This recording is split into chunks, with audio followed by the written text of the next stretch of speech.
Alrighty then. It is 5 minutes past the hour. Well, technically now it's 6 minutes past the hour, so why? Alrighty then.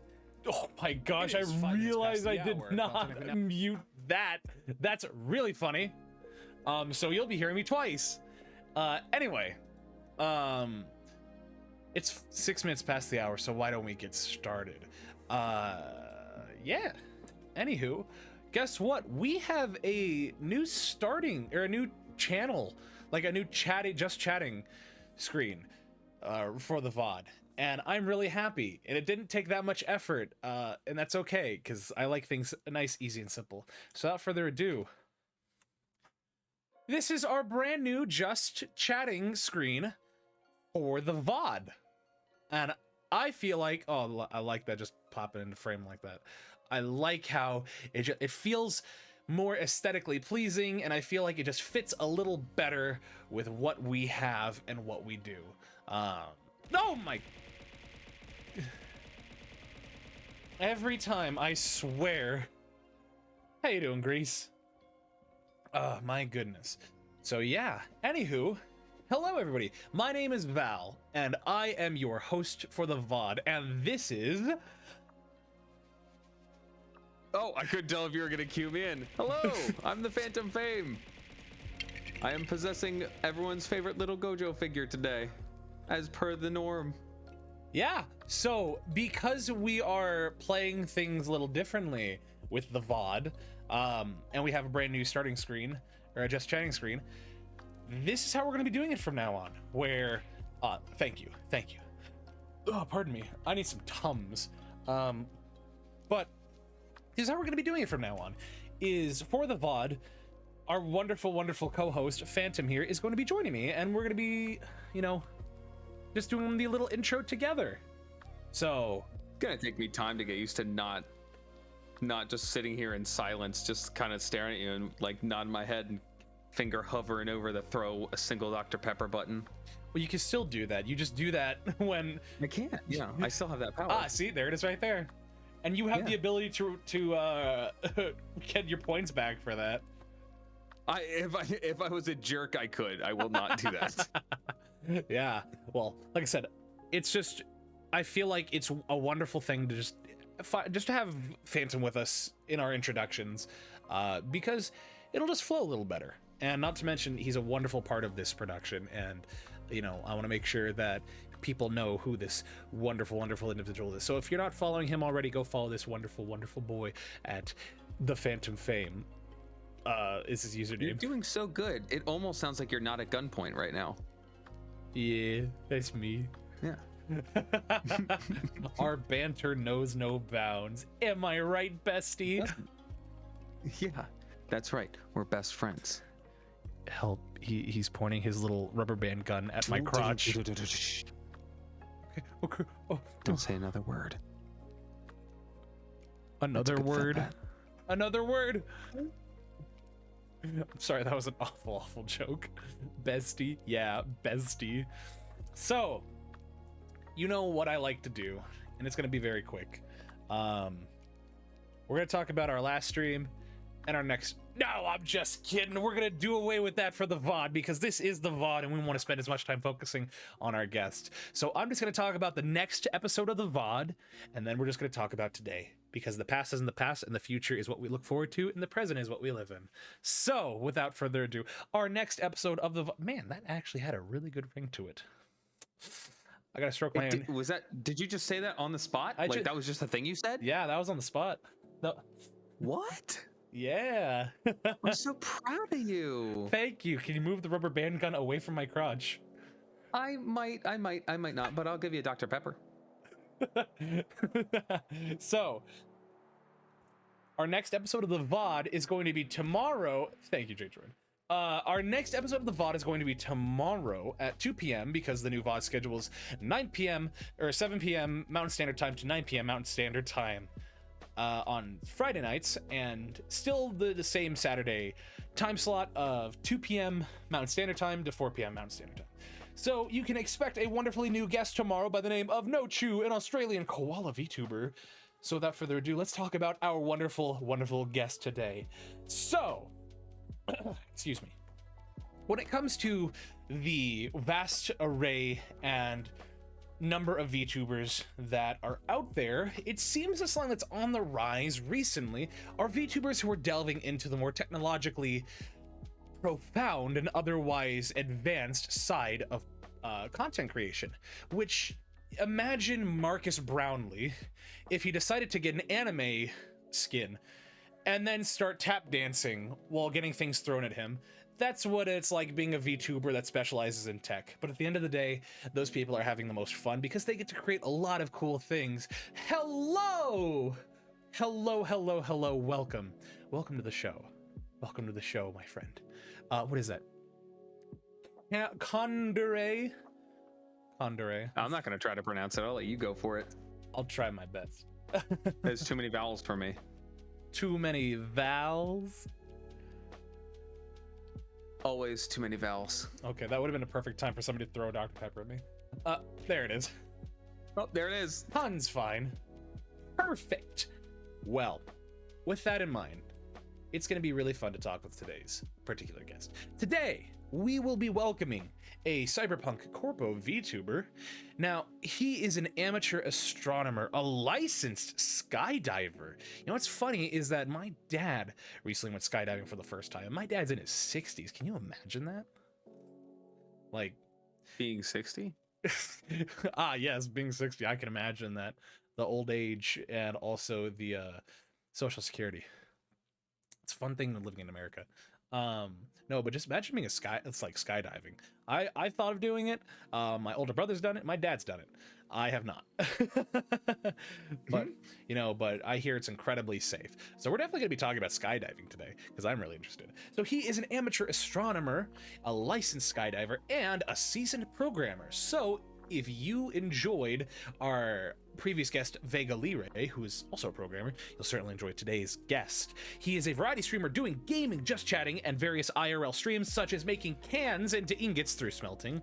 And in the new year, he plans to add interactive STEM-based learning systems to his content. So, if I remember correctly, I definitely am not searching this up.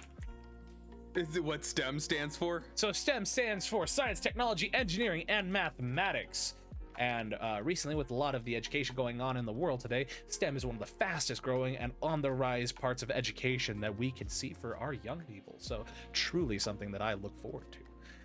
He plans on adding an interactive STEM-based learning stream to his content. So please join us in welcoming our wonderful guest for today, Jdroid91, or just Droid for short. That was such a good transition. I love it. Hey, we need applause. Yeah, that's what I'm thinking. I'd love a soundboard. Yeah, I mean, there's some built in, so we can, throw some of that in there. Oh yeah. Hey, heck yeah. There it is. And so what I'd love to do is just have some music that is in the background, like particularly like not game show music, but yeah, introduction like music. late night music. It's just got like a little bit of brass to it, and there's like people clapping. It's like It's really music, quick. Almost. Welcome. Welcome, sir. Just get some Spanish flea up in here. Anyway. We'll work on that. I'm not good at all. I'm gonna let you all do the music. I want to dude, we should do that. We should have all our past. You know what would be really cool, Val? What? Because now this is episode 21. This is episode now 21. We have a good amount of prior guests. We should have all the guests do the audience that's cheering, and so it gets louder each time, just very slightly, because we're adding more people into it. So, fun fact, the audio software that I use is called Pro Tools, and in the version that I have, the most amount of channels I can have is 512 at once. So, so I mean, clearly the more you do it, like if you just export. Thank you for that. Thank you for the follow. You are wonderful. There's gonna be a lot more. That was 150. That was 150. That's 150. Yeah. Well done. Follow goal met. Wow. Oh my gosh. Look at you. Look at us. What did the people unlock? What's happening for 150? The calendar. The calendar. You weren't supposed to tell him about the calendar. Are we not going to tell him about the calendar yet? I haven't heard of the calendar. You know, you haven't seen the calendar? I have it hanging in my bathroom. Best place for it. Thank you for the Dr. Pepper. You were wonderful. So, so back to that. Friggin', if we get all of that, sounds like a fantastic idea. I should ask everybody, and that way we have all the woo, yeah, let's go. I love you. Yeah. Cynical is going to be a problem because I know what she's going to do, and it's going to peak. Yeah, that. It but never ends. Higher pitched. So Val, I think it's time for the first question. I think you're right.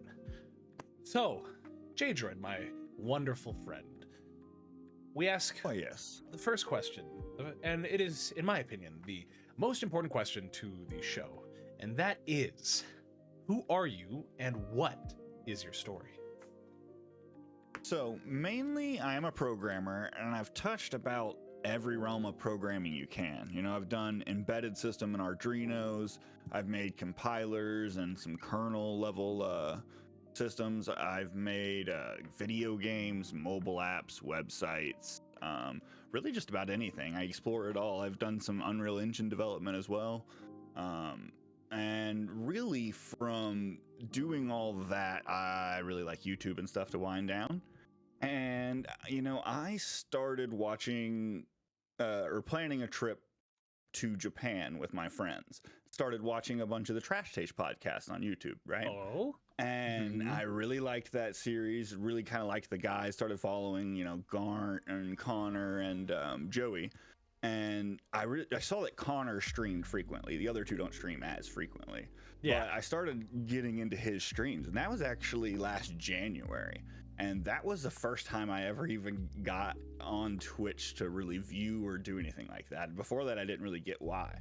But I joined in on Connor's streams, and I just really enjoyed the interactivity with the audience and being able to see everything happening. And it was something new that I hadn't experienced yet in the content world, because I was used to kind of my more static contents. So after watching him for a while, I ended up seeing Iron Mouse, the first VTuber I've ever was introduced to. And I mean, what a what a person to be introduced to first if you're gonna be introduced into it.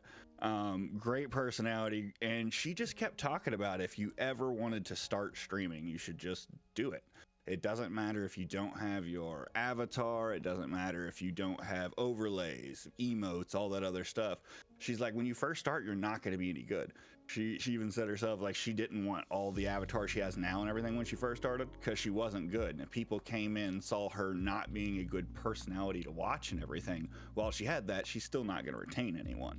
So it's better to kind of build all of those assets and everything along your way and with your community, and they can have input with it throughout it. So I actually started void tubing kind of in February. Could you explain what void tubing is real quick? For those that might not know. So it was just basically I was streaming my game screen only and my mic on top of it. I had no avatar or representation on screen. No webcam, no VTuber, no PNG tuber. I'm not very artistic, so I really didn't have a way to make one yet. But I knew that that was the plan. So I just started, because I was like, I got to learn to start talking while I game. I don't normally do all my thoughts out loud and everything. So I knew it was going to be bad anyway. Then in March, I found the Animes program, and that actually was the first thing that allowed me to make a character I was kind of okay with being on it, and for fairly cheap. I mean, it was like $4 a month.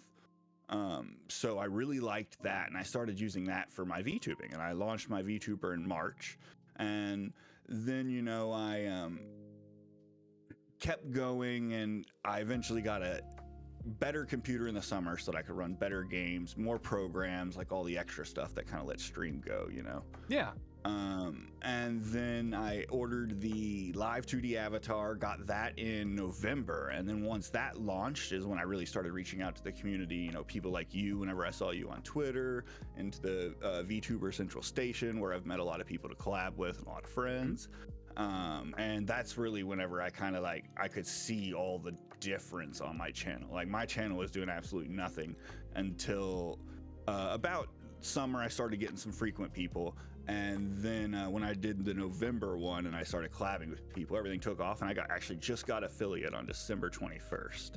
So that's kind of why I don't have all the stuff, because I didn't know like what emotes and everything I had. So really that's been it. And other than that, the journey's been a bunch of games. I did a Santa stream on Christmas, and I recently did a iron can smelting stream on New Year's. It's kind of who I am and what I've been doing this year. Man, that's super impressive. Especially talking, what drew my attention the most was talking about how your journey into VTubing started with the influence of somebody like Iron Mouse. Because for a lot of people that may not know, Iron Mouse is a... Excuse me. What? I'll talk about that later. For those that don't know, Iron Mouse is perhaps one of the biggest VTubers of all time, especially currently right now. The thing is that she suffers from, I think it was CIPD, chronic immunopulmonary disease. I think that's what it is. Right. Essentially, I don't know myself, but yeah, I believe that is autoimmune disease. I believe, yeah. Because I want to make sure. So she, pardon me, it was CVID, which is common variable immune deficiency. So it's a primary immunodeficiency disorder, which just means that her body just is not as equipped to deal with sickness as a typical body is. And because of that, she is very confined to her residence, and she can't travel a whole lot. But because of that, she's clearly made the most of the situation, and because of that, she has been able to be a big influence to a lot of individuals. And so I guess maybe the second question I have for you is, as we see all of these bigger named VTubers, while it is important, they have such a big following, do you think it's also something VTubers should consider, is just how much of an impact and a difference these people make into starting the journey of content creation? I mean, I think so, definitely. I would never have debated it myself if Iron Mouse didn't share like her experience of just start, and how her first 3 years, I think she averaged 10 viewers, for all of her streams, and then 1 year it just took off. Like if I didn't know that grind, I might have gave up in 4 months, 6 months, when I still only had like the 1 to 2, 3 viewers every now and then. So sharing that whole process, not acting like you got to have $6,000 rig, get in here, and gatekeeping the community, I think is a big thing that I've seen Iron Mouse do. I haven't seen the other creators doing it. I'm, like I say, I got introduced there, so I'm still learning all the bigger ones and like trying to watch them and everything. But I'm just playing catch up as an old man, really. But yeah, I think if more big creators did it, I think we would see a lot more potential interest in the field. Not that there isn't enough. I mean, it is called a saturated market, but I don't think that's bad. There's taste for everyone out there. Of course. Now, because the bar to getting it, like the conception that the bar to getting into VTubing is so high, so say individuals, do you think transitioning from that void tubing into what you have now, do you think it was what you expected? Yeah, so I had always planned to go into VTubing. I didn't know how to get an avatar. I'm not artistic. I couldn't draw a quick PNG one. So that's why I just was like, well, she said, start with what you can. So I started with the void while I worked on in the background, finding animes and making that original avatar. Fascinating. Do you, like, how many variations did you have, and how many plans did you go through when you wanted to design it? Because for me, at least, I had several revisions that I did over the course of a year. And while my model is pretty simplistic, it took a lot of time to refine and physically edit the model itself. So I can only imagine with something as intricate as what you have now. I imagine there was plenty of inspiration and plenty of versions that went in before we had the final product. There was not. There was one sketch, and I was able to give the artist like all the feedback I wanted to recut the suit and everything. And this thing was made from inception to me tell the artist, and they hand it back to me with all the toggles within a month. So it was 30 days. And really, after they gave me the initial sketches, they got everything right how I wanted. But I actually, that was one thing I said I wanted to talk to you about. Like, but I think that helped because I made reference pictures with AI because I'm not an artist. I can't artist at all. So I went into and used an AI to make reference images of a cyberpunk guy with like lime green hair that I liked to give them. And I was like, I like this guy's hair. I like this guy's suit. I like this guy's face. And they were like, oh, okay, we can do that. And they just kind of pulled them all in. And their first sketch was very close to this. They had a more American like style suit so that it wasn't so like tailored at the waist. If I pull up here, you see how it kind of comes in as a V. Yeah. They had a lot more baggy, not Italian cut like I wanted. So, you know, I just sent them some general business suit styling guides that are like Italian versus British versus American. They were able to fix it all. And I mean, I've been happy with it. So then, but I know that that is a weird case. That is not the case for most people. Most people are paying a lot more money and waiting a lot longer to get models that, I don't know. Well, then there begs another question as you're talking about it. Why the green aesthetic? Like, what makes that stand out? What was the decision behind making that green the staple of your image? So lime green is just easily my favorite color. Anything I've ever done, like my skydiving jumpsuit is black and lime green. Oh man, wait, I gotta throw something if everybody else. Hold on! It's really just Kilo. It's my boy. But it is just fantastic. But yeah, so it's very simply, I love lime green. It was my favorite color, so I knew I wanted it to be the main aesthetic. And then, you know, I was kind of looking at the simping for Zorro lately, especially in the new live action for One Piece. So I was like, oh, my hair would almost be a little Zorro-like too, but I could make it the modern swoop and stuff. So I was like, it kind of all worked. Coif. Yeah. Is that what it's called? I don't even know. Yeah. It's like anytime that it's got like a little more volume, I believe it is called a coif. Okay. Yeah, Zorro is definitely something that comes to mind where it's just like that. It's just like, it's very like clean. Well, I guess Zorro isn't clean cut. He feels clean cut though. Yeah, but he does have those spiky hair off of it. But yeah, like I say, I mean, it was just a favorite color. And then, you know, it is kind of like a techie color too. So I think it goes well in the suit. Like if you were going to have circuits going through and color them, I would always do it green, but I know blue could have been another one. It's funny, I just looked up the definition of coif. And actually it's it says quiff is the word. It's British, of British origin. And quiff is a piece of hair, especially on a man, brushed upward and backward from the forehead. A boy with a floppy quiff. Why does that sound like... Why did that go there? I don't know. That just, like, that's the sentence it gave, where it just says, a boy with a floppy quiff.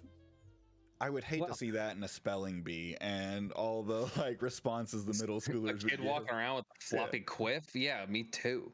Spare. Oh my goodness.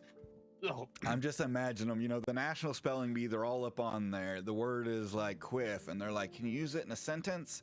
And that sentence comes up. Like, there's no way any of those kids would hold their like decorum on stage. Hey yo, that'd be really funny to see something like that happen. Now, Ro points out the green circuits do look snazzy. Oh, well, thank you very much, Ro. How do I not see that? You in the stream, you are watching. Oh, yeah. I am, yeah. I see. Okay. Now, here's the next question. Here's the deal, though.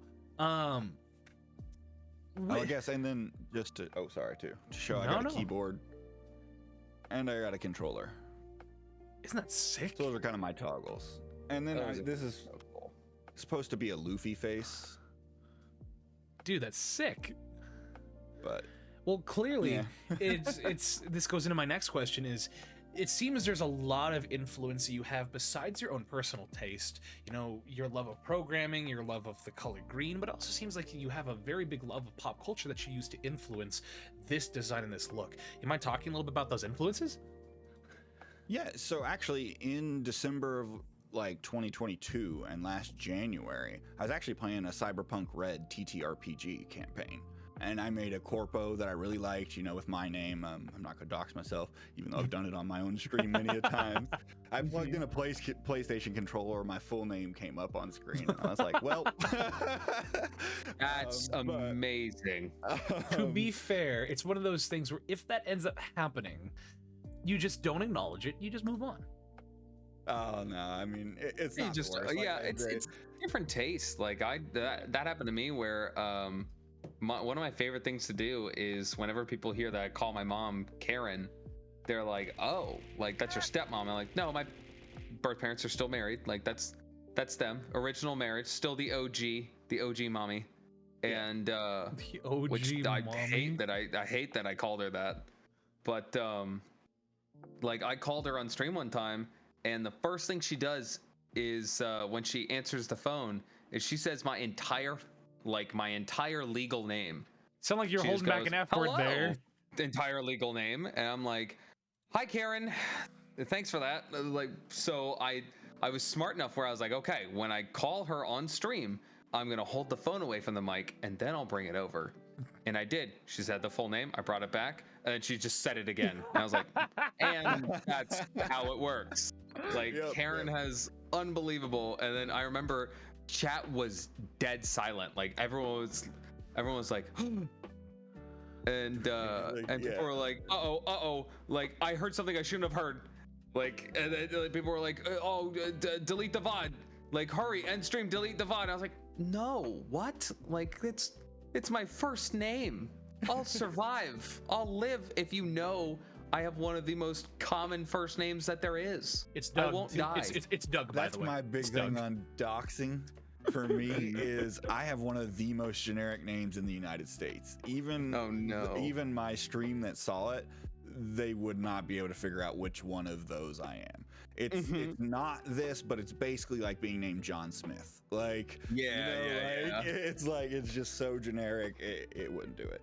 And I mean, you know, I'll hold that off. But anyway, the influence behind it all was, it was, a Cyberpunk TTRPG campaign. I played as a corpo character. I had a character kind of similar to this, but he was more just regular hair, regular business suit and everything. And so that's where the initial kind of idea came from that I knew I would want to take into my VTubing. Because while I was playing that campaign, that's when I was like being first introduced to CDawg VA and Iron Mouse and everything. So when I was kind of starting to form my VTuber identity in my head.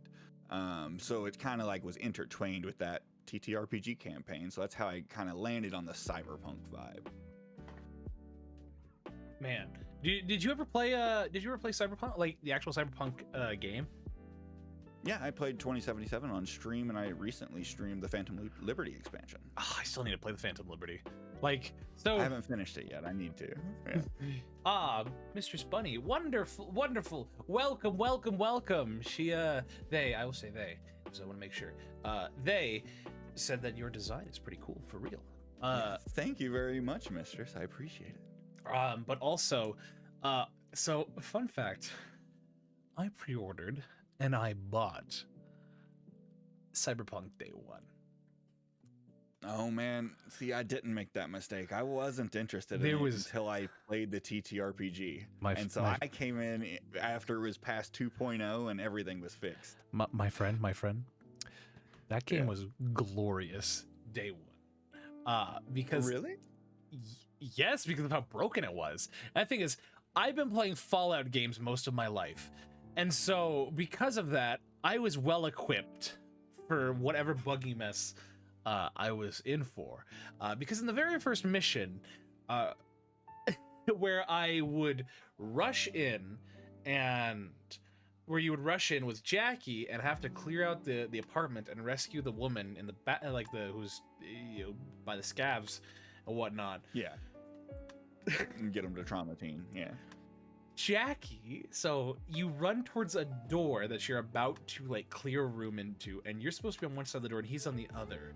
Now Jackie gets about halfway to the door, stops, T-poses, and slides to the other side of the door, says his line, gets out, and then starts T-posing and sliding towards an enemy that you're supposed to follow and take him out. Yeah.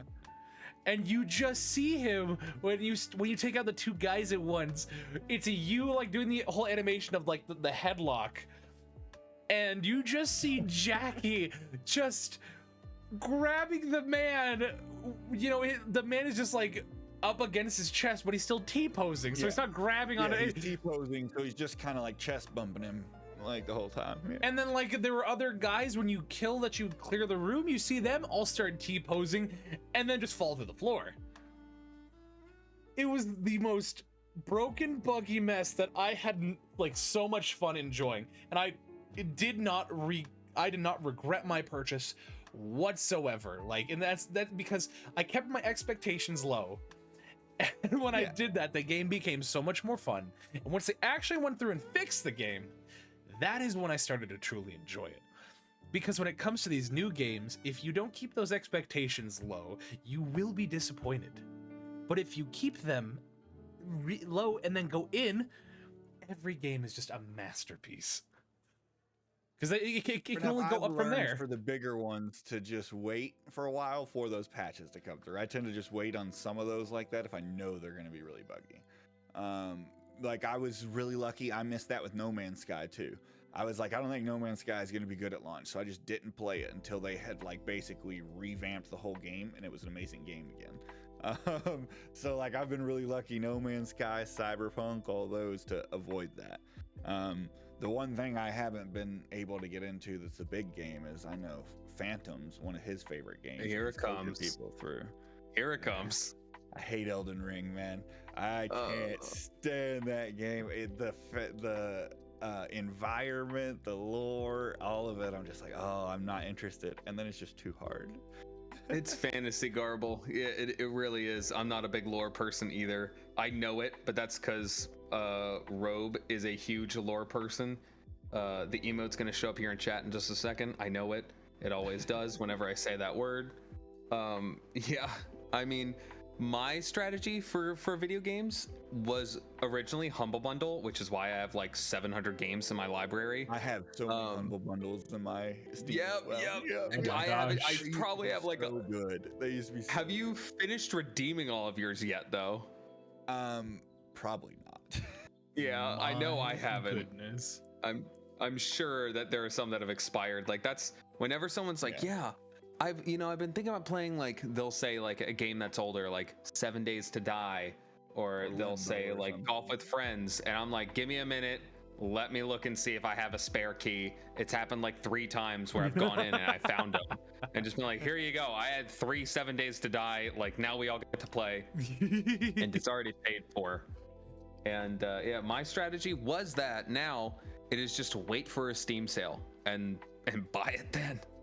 Because yeah, it saves a lot of money, especially for like a game like Lethal Company that I've seen you all playing around, right? Yeah, though you can't wait on games that require multiplayer, unfortunately. Yeah. Those you pretty much have to jump into right away. Yeah. Also, on a side note, because we were talking about Cyberpunk, I just want to draw some attention over to our left behind our wonderful guest. Oh, I had to adjust the dimension so it's a little wonky. Yeah. There we go. So behind you is a poster, is a Cyberpunk Edgerunner poster that my wonderful artist Apophis Nova made. And oh, nice. Like, I just want to point out how clean it is. And it decorated. It does look really nice, and he has the heart-wrenching song there.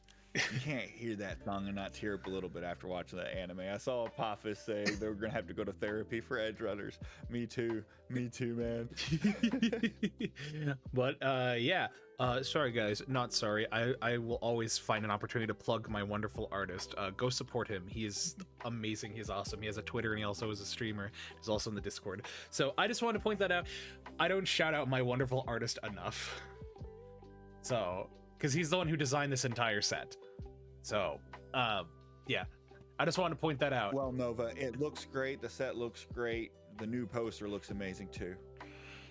So, what's funny is I've also seen the other things you've made, and his schedule and all the other stuff is pretty awesome. What's also funny is this poster was actually the first thing he made for the show. Or not the first thing he made for it was the first like advertisement he made for the show. Because what's funny is inside of that, you can actually see the first poster we had on the show, which is pardon me, come on, which is actually this one, which is a wonderful poster he made for the Weeknd's album Dawn FM, which is a fantastic album if you haven't listened, and I highly recommend everyone listen to it. But yeah, it's kind of but the style. I probably heard it if it was ever on the radio, but I don't really know albums. Like I know songs. I think the biggest the song he has on that album is Out of Time. But again, it's a really good. Would it not be Dawn FM? Was that? No, never mind. I'm thinking of a different song. So I'm bad at life. Same, bro. But yeah, so I think we should move a little bit. The OG set, yes. I think it'd be best for us to move a little bit forward with our next set of questions. Now, you have put in because for those that don't know, I have my guests. Fortnite got me into the Weeknd. Yeah, the Weeknd's good. You put on your, pardon me, you put on your guest intro. So something I have all my guests do is enough to ruin the prestige. I'm sorry. I don't write all of these intros because I'm not inside the mind of my wonderful guest. Instead, I ask them to write it for me. That way I can read it. And so it gives them the opportunity to really reflect and embellish themselves a little bit, or maybe play a little fun. And so, you know, I imagine it's a fun little exercise in bringing out the most in who you are. You know what I'm saying?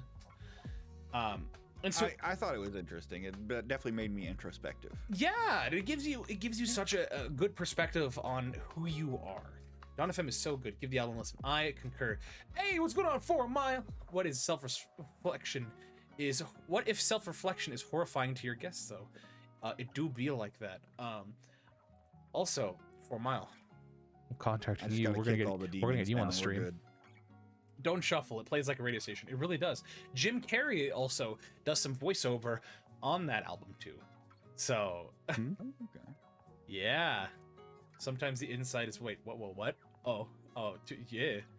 But 4 Mile, we're gonna get you on the stream. Anywho, you put in your introduction that you are an amateur astronomer, that you are a licensed skydiver, and that you're a seasoned programmer. So why don't we start at amateur astronomer and then move down that little list there? Sound good?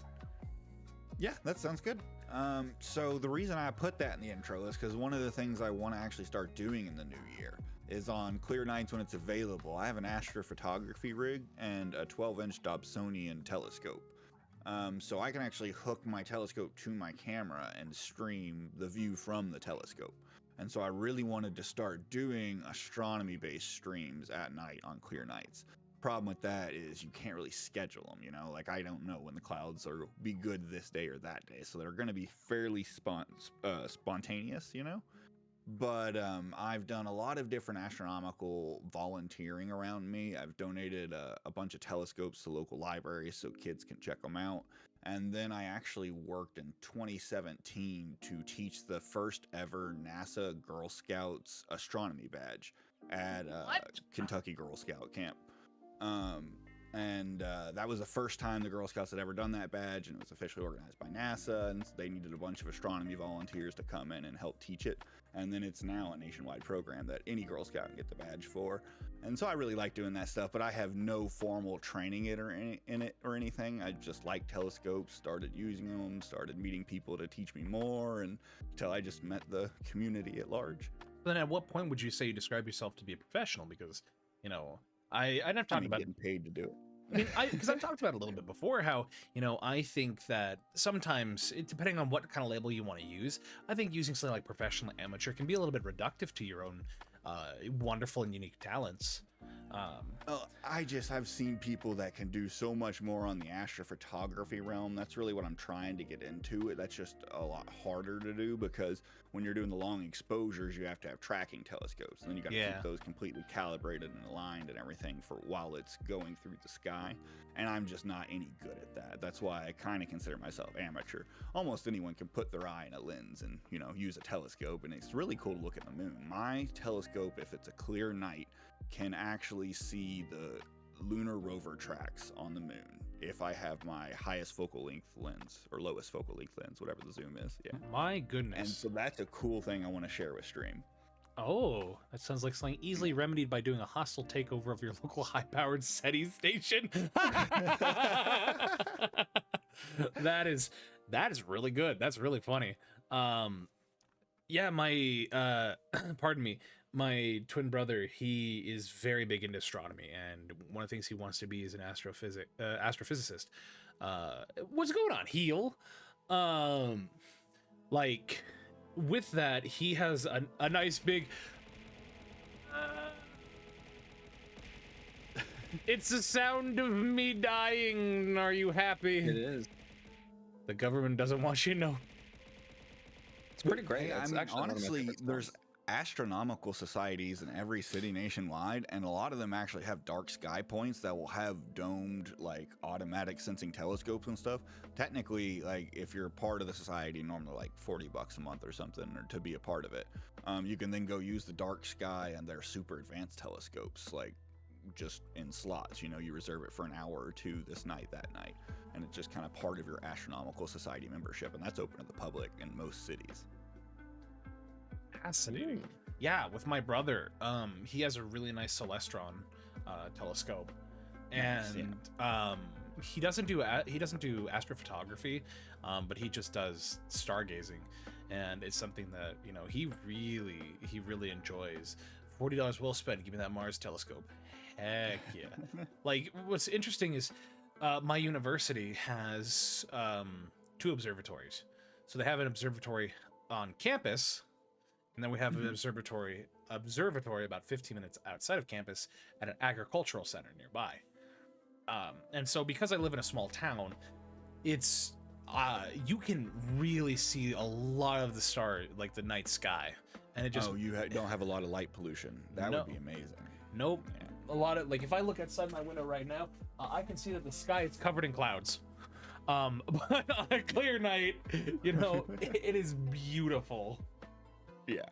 So I just hope that one day, you know, I'll just be able to have a telescope that's, or just, I hope to be able to be in a position where I can just see the Milky Way fairly unobstructed. That would be amazing. I actually have a plan to go with a friend to, I think it's somewhere in Wisconsin, Idaho or something, but it's the nearest dark sky point to us in a state park, and like haul out the telescopes. Cause I don't know if you know how big a 12-inch Dobsonian Orion telescope is, but it's like carrying an old school Canon. And so, like, it's gonna be a bit to get out there, but if we can do it, it would just be the most amazing, like, stargazing we could do. But, you know, you got to plan multiple nights, because exactly what we talked about. Go out there for one night and it's cloudy or something, you can't do it, you know. So you kind of got to go out, camp for 5 days to a week just to make sure that you got the weather and everything. So it's a little bit of an ordeal, but something we want to do. That's utterly fascinating. Have you ever thought of, like, really expanding beyond astrophotography and, you know, maybe setting up more programs, or maybe doing anything, getting more involved with it? Or are you at a point where you're a little more content with just being in the hobbyist side? I mean, really, I'm fine with being hobbyist on it. It's an interest of mine. If I could make money or something on it, I guess I would, you know. Of course. You it's know, like VTubing. make interest out of your passions. Yeah, exactly. I was still VTubing even when I wasn't affiliate and couldn't make money, so that's kind of how I view it. I don't think I'll ever go that realm in the astronomy. I like being the amateur astronomer, know more than your average person, can show you some cool things if you're ever out together at night, Other than that, it's it. And then, I like teaching local, like Boy Scouts, Girl Scouts. I'll take my, there was that one comment that came in that was like green or something back in February or whatever. And I'll take out my, I have a couple different scopes, but I'll definitely take the big one out because they all like seeing the big one. Oh, of course. And the bigger it looks better to them, even though some of the smaller ones have better resolution. But a little kid doesn't get that. I was gonna say, you have these little kids, you have these teenagers that've never seen something this big, this advanced. Like, if you're going to take them to go see a ship that's in like a port, you want them to see a battleship, not a dinghy. Yeah, exactly. And that's kind of like where it is with it. Because, there's some CRT ones that are a lot smaller, way better resolution. But it's not like what I say what the kids want to see. It makes total sense. I mean, clearly you have a very unique love for something so naturally majestic as astronomy. Well, I saw the moon once through one of their telescopes at one of their events, and it just astounded me. I was like, damn, that's up there, and you can just look at it like that. And that's when I got my first one, just so I could stare at the moon. And then after you start staring at the moon for a while, you're like, well, what else can I see? And then you just start making challenges for yourself. Let's see the Orion Nebula. Let's see Jupiter. Let's see Jupiter's moons. Let's see how many we can see. And, let's see Pleiades. Let's see Subaru. All these just... That's super cool. Last thing on this is, would you ever, if you had the ability, where in the world would you want to go for like a location of stargazing or astrophotography? The Keck Observatory. The Keck Observatory. In Hawaii. Yeah. I think that would be really cool. There is one in Chile that is a little bit bigger, a little bit higher up, but that one is also like not in Hawaii, where it'd also be a vacation whenever you're there during the day. So, Keck Observatory. That would be it. What about Arecibo? Arecibo, but that's a radio one, isn't it? So you wouldn't really get visuals out of it. So Arecibo is it's reflectored, but it transmits signals, but it also has it's a radio telescope. Like, okay, so it has it sends out radio signals, but it also captures things. Maybe not as good as the best things, but it's still a sight to behold. Oh yeah, definitely. Like, I guess I was going for the where would I want to look up from, not what current thing would be the coolest to like go visit. Fair enough. If we were talking about that, it would honestly be SETI. I would love to go to like the SETI headquarters and see that massive, what I guess it's a radio antenna. It's not technically a telescope, is it? Because they're just looking for signals. But yeah, I would like to go to SETI. Sounds like a wonderful. My mind just went blank. Sounds like a wonderful choice to go to. I mean, especially something like Hawaii. At that point, you're just that's a vacation, man. That's what I'm saying. Yeah, you vacation during the day, good food and everything, then at night you go up and you observe. Well, the Keck is a very, very good one. So we now have to move from astronomy to being a licensed skydiver. Let's talk about that. So just let's go into that.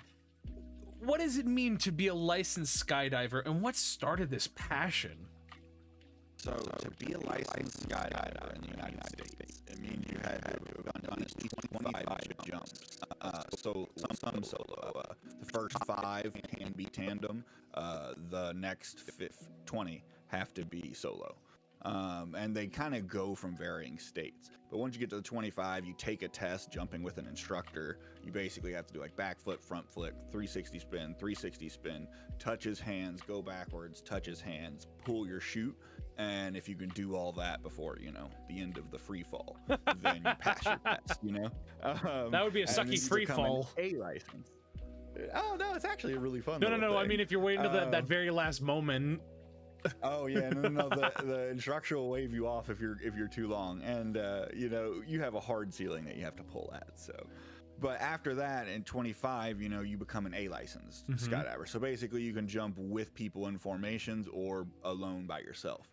And then when you get to 50 jumps, you become a B licensed skydiver, and then you can start jumping out of helicopters and at night, because dead air jumping is a little different. Night jumping is obviously night jumping.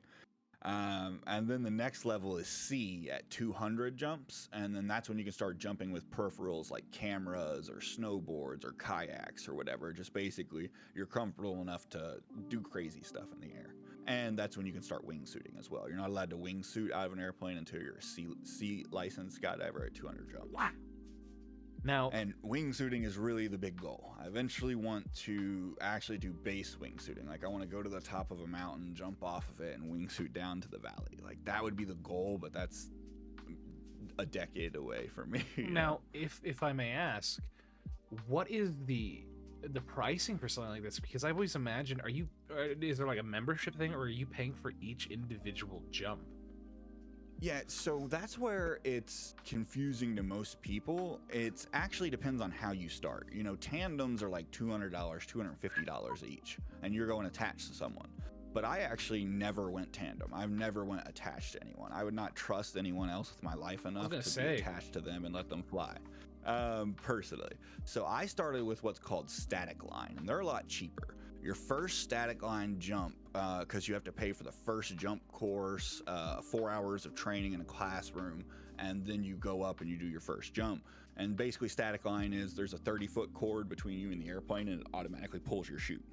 So you hang off the strut of the airplane, let go, it pulls your chute. And the main thing is you have to pilot it down.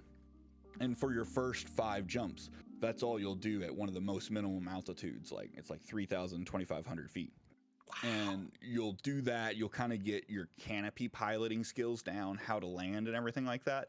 And then they start taking you higher. So your next 5 jumps are then going to be that. But that first jump was 125, but the second jump goes down because you're not paying for the class anymore. You're just going up for a jump with the coach.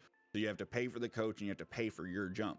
The coach is normally like 20, 25 bucks. And if you're renting the equipment, you don't have your own, it's normally 25 bucks for you to go up. So it's 50 bucks a jump after that. And then once you're licensed at 25 jumps, you don't need a coach. So you can start paying for only your ticket up. So then it's $25 a jump. And that's if you're renting their parachute and everything. It's only $15 a jump if you're just doing fuel and you have your own rig. And so that $15 encompasses also the fuel? It's the fuel for the airplane to get you up. That's what they say. Because if you have your own rig, and this is honestly like 27 or no, what was it? 20? When was COVID? This is the weird thing. I last renewed my license on Leap Day, February 29th, 2020, because I thought it'd be really cool to renew my license on Leap Day. And then COVID hit. So I wasn't able to jump at all when COVID hit. Oh, no. So that was the last time I jumped, because I also gained a lot of weight on COVID, and I haven't lost Bro, it since same. I jumped. And I'm actually starting back this year because I just started losing the weight. I'm 10 pounds away from my jumping weight. There you go. There you go. Yeah, Congrats. I've already lost 5 pounds in the new year. Congrats. So I'm getting there.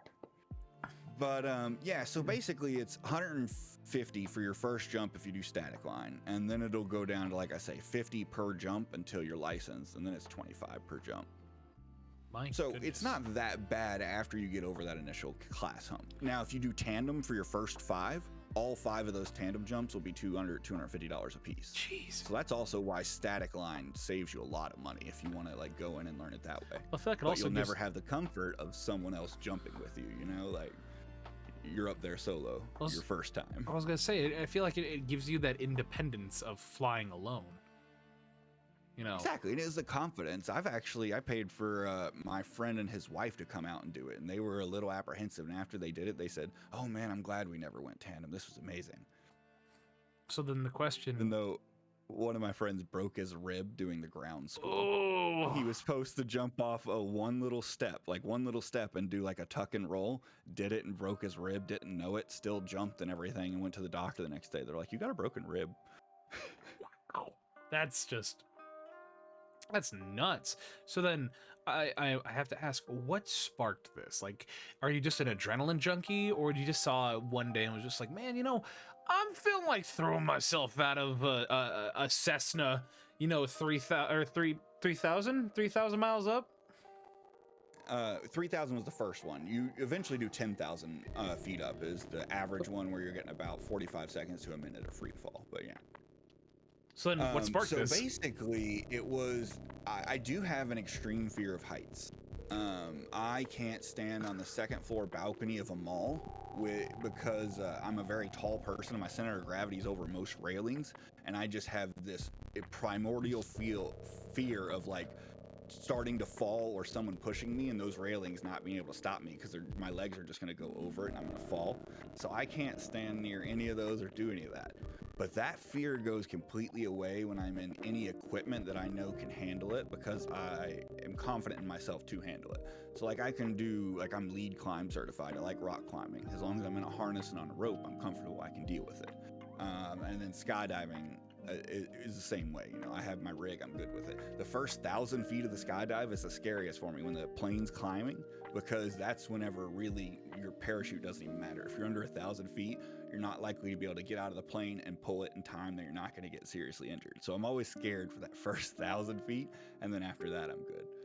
But it was kind of facing that fear type thing for me, but there's also just that little kid thing of always wanting to fly around like superhero, like my inspiration was Goku.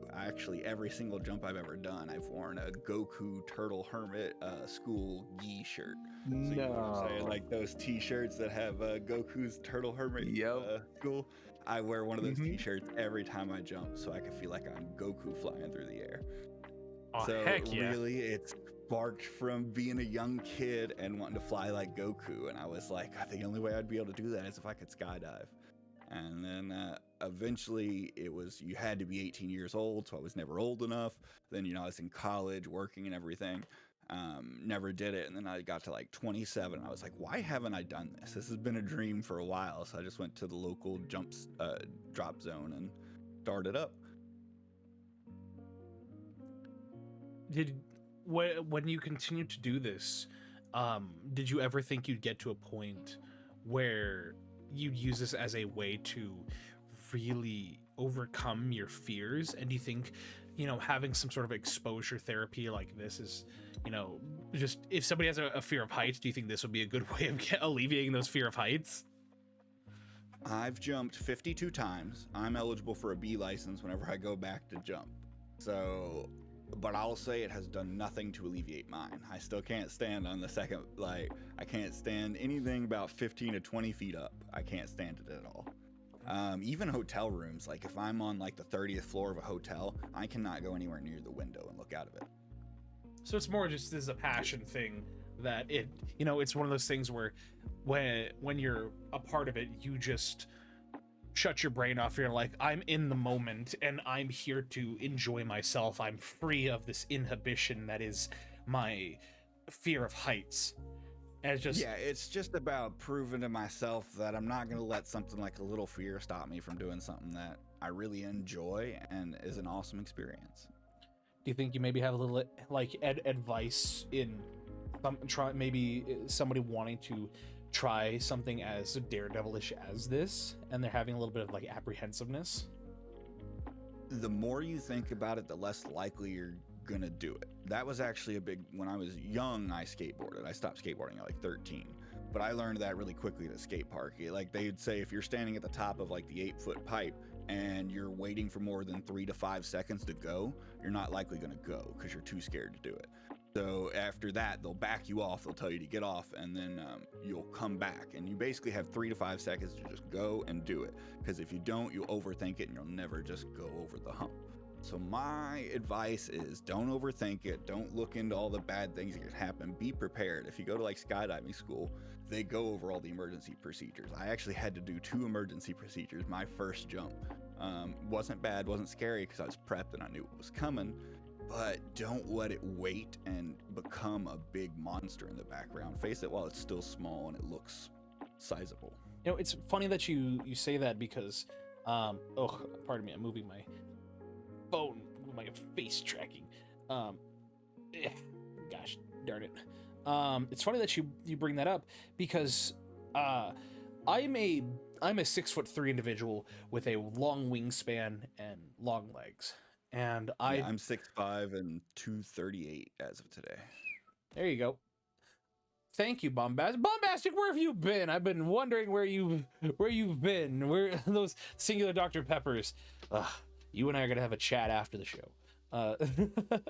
But yeah, so I was talked into by one of my good friends to learn how to do parkour, and I'm a fairly athletic individual. However, parkour was something I didn't think I would ever do.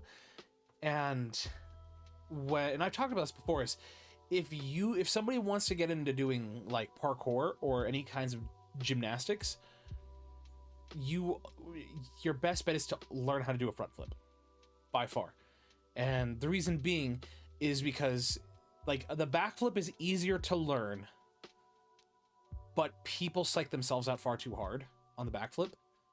Whereas the front flip, it's much easier to execute in terms of what you see. Because it all comes down to, when you do a backflip, it's the part where where your head starts to turn back, where you suddenly can't see anything. And people freak out. And yeah, so... I've definitely done the whole, my ankles touch the back of my head trying to do backflips before. You scorpion? So, yeah, I've scorpion. Heck yeah. They scare me on land. Like I could do it skydiving because I'm up in the air. There's no chance of that happening. But I don't do them on like trampolines. I do front flips though. I'm fine with those. But the thing is about when I was learning how, I'm tying this all together.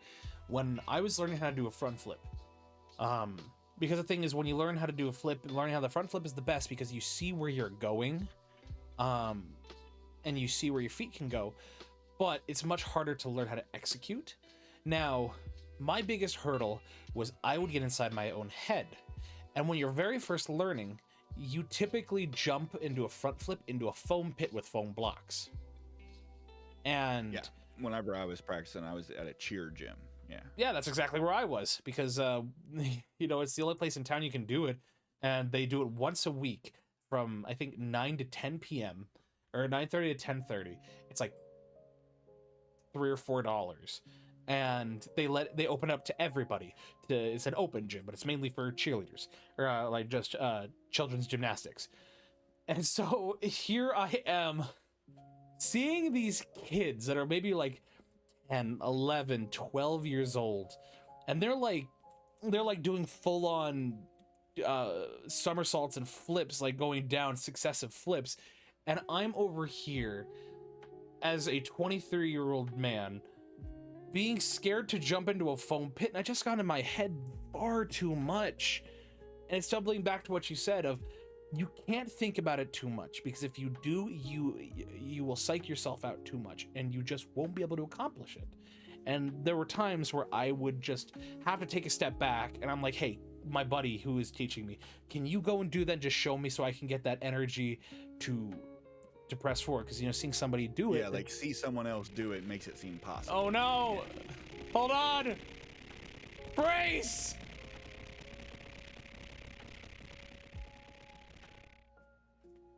Seems like you moved out of the way for that.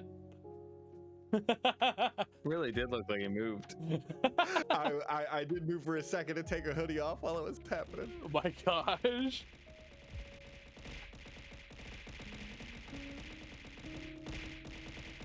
It's your point. In-house hoodie wearer. I tried to move out now, and I don't think it worked. Okay, there we go. Yeah. It's your points. Use them how you want to. This is why we do it. This is why we do it. So yeah, this is what it's all about. Very, very good advice. I think it's very, very helpful advice. Thank you. It's very helpful advice. I mean, it kind of even goes back to what Iron Mouse was saying. Don't overthink it. Just do it. How dare you? Just start streaming. Yeah, that can certainly or definitely be applied to wanting to be a VTuber or just a content creator. You see people do it. There's tons of free things out there that you can use. If you just take the time and just jump into it with that passion, it will work out, and you won't regret the decision you made. So, you know, it just takes that first initial leap into going in feet first, and then it follows like something my best friend always told me is, whatever you're going to be the best at it. There's a quote that goes along with it that I live my life by is, whatever thou art, act well thy part. Yay, Robe took second in the bit leaderboard.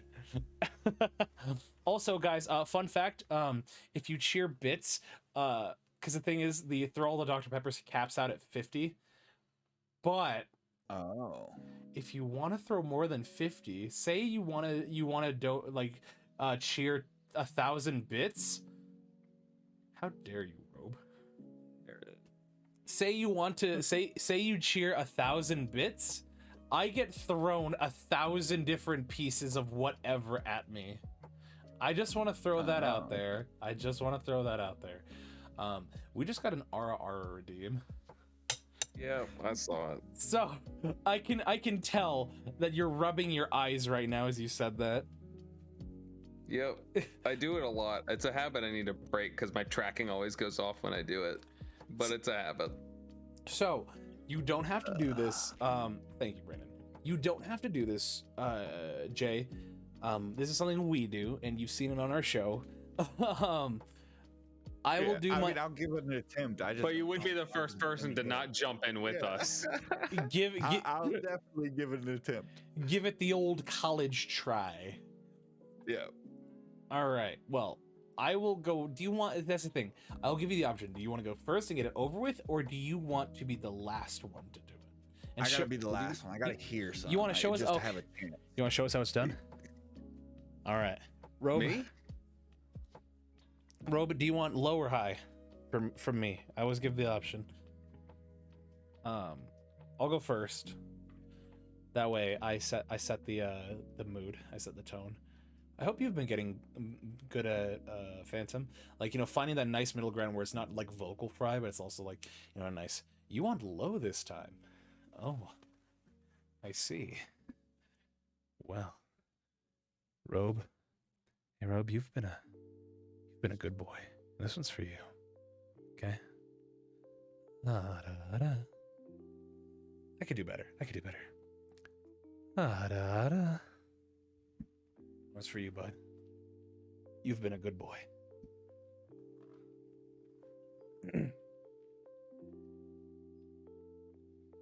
New fear unlocked. Sexy talk aimed at Robe.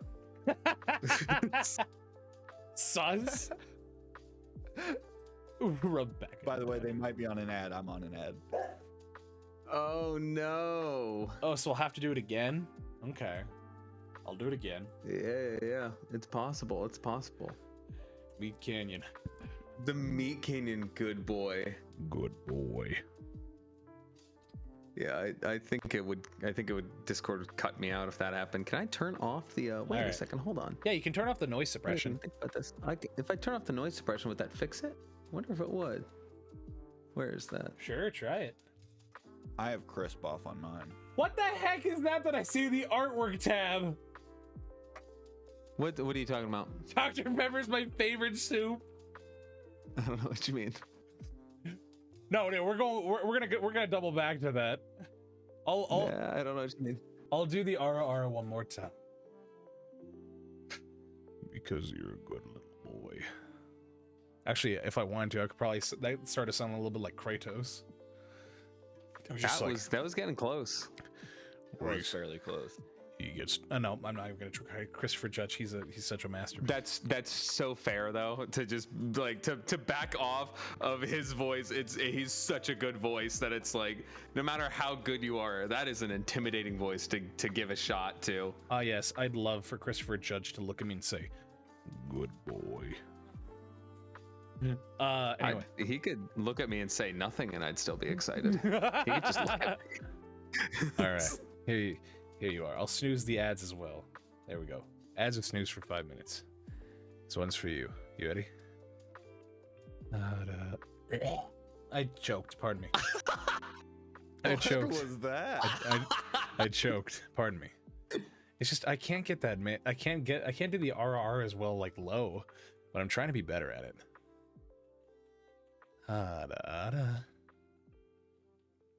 Like, that's why I do my. I do it much higher. Hey, you're better at the higher ones. I can. Yeah. I got the lower ones. I got down pat. You just drop it. It's all the country, you know. It's all the singing low for country. What? Wouldn't you like to know, Weather Boy? The choking makes it based. That goes through. That pickup. Yeah. It was hard to see. Yeah, no, that certainly did. Where is it? Here you go. Oh, okay. I thought you were looking for the bonk. I was like, is he going for the bonk again? No. All right, Droid. I'm not promising this is gonna be good, but I'm gonna give it an attempt. All right, a low one. Yeah, do whatever makes you. No, hang on. Ooh, hang on. I got. No, yeah. You were onto something there. No, I can go lower. Is that better? Or is it too low? Should I delete the clip I made of you choking? My gosh. No, All right. absolutely All right. not. All In right. fact, send it to me. No, that's good. You're doing something that I feel like most people don't start doing like until later, which is actually like rolling the R. Like there are a lot of people. It's a half rolled R. Yeah. And there's so many people that just go into it and they just like they don't roll the R at all, and it sounds fine, but like when you really want to get that like that sexy smooth like because that's what it is. Ara like literally is like a translation of like, oh, I see her, oh my. Like it's not like it was something that's a normal thing that people say in Japan that got overly sexualized just because it did. Just like good boy or like calling someone your Discord kitten. Here. I started telling my chat my version of RR was gonna be like, howdy little lady. Ooh. I like that though. Here. Like that's your style. That's you. I'll play for you because it's now it's part of the soundboard for the VOD. But here, if you need that variation.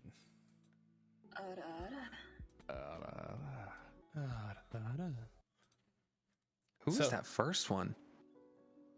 That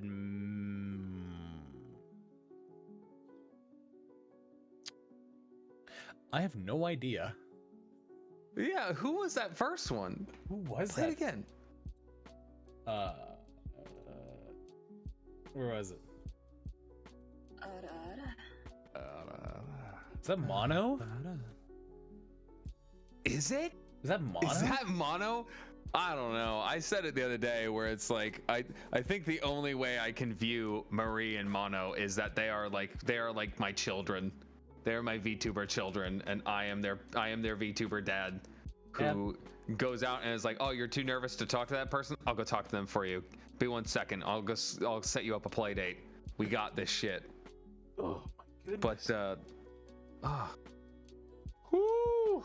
Well, the RRs are certainly a staple of this channel. And let me tell you something. Your country, your little lady there, you know. Yeah. I think that I like that. I do too. You know, use a little. I was thinking about making that a redeem on mine just because I'm not. Yes.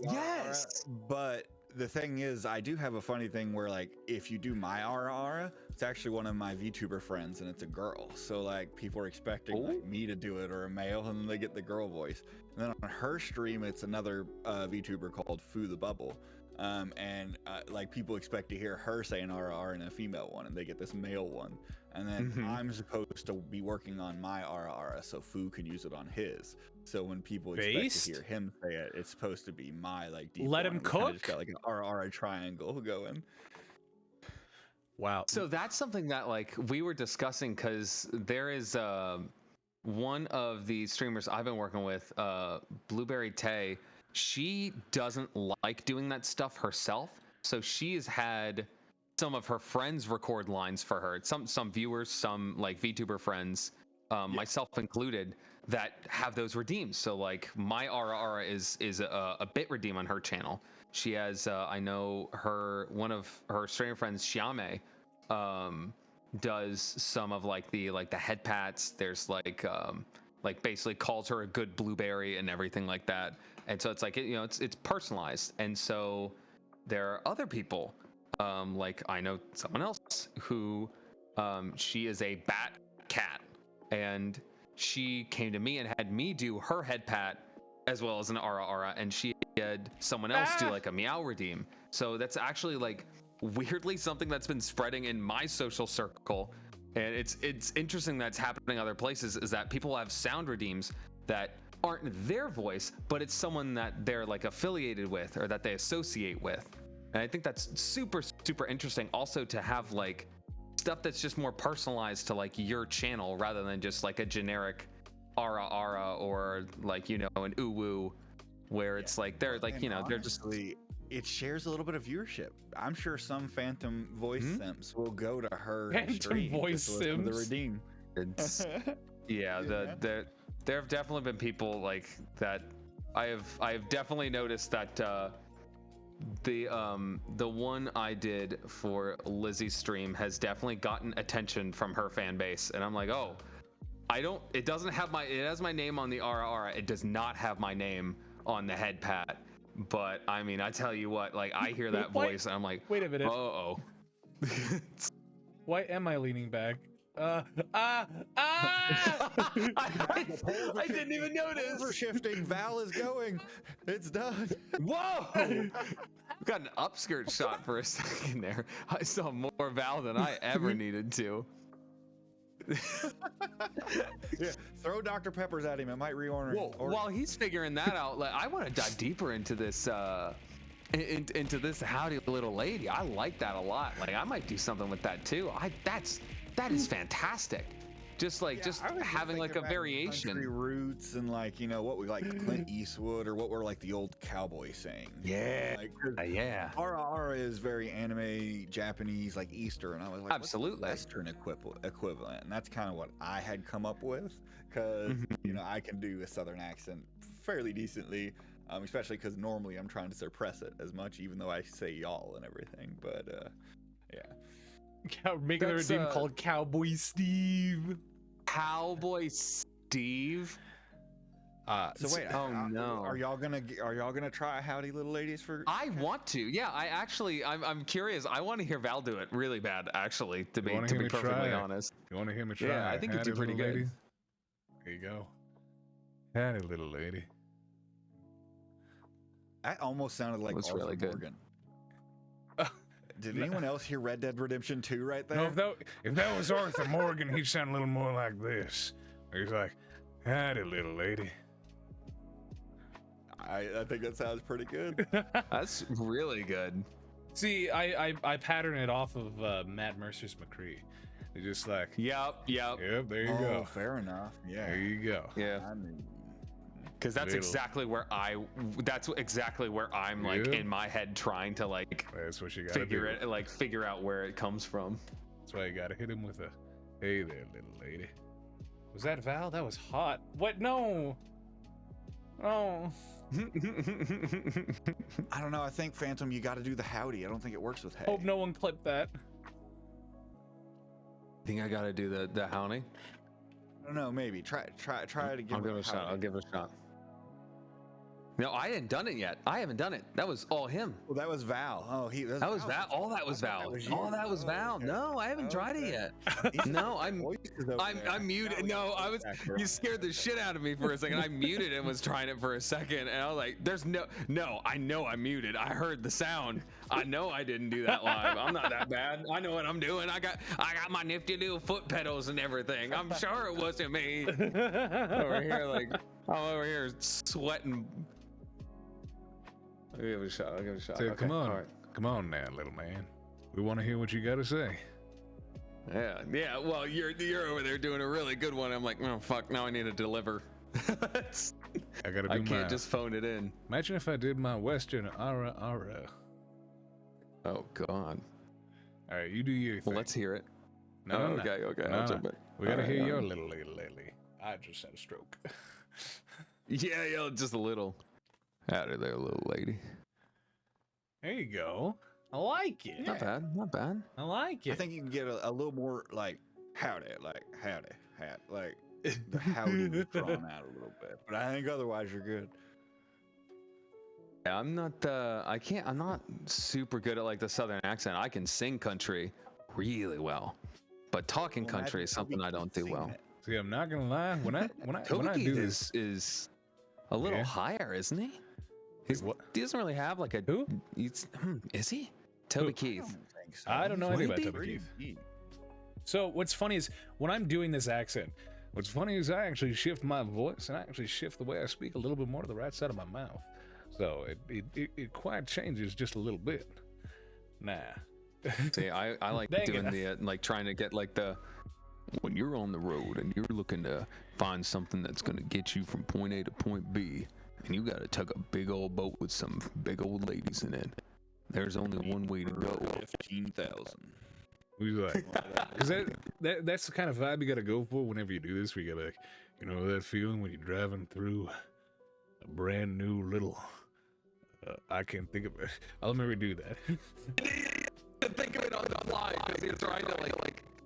I say so is not the right word, but you're trying to be accurate, but also like go off the rails. And I feel like I can only do one of the two.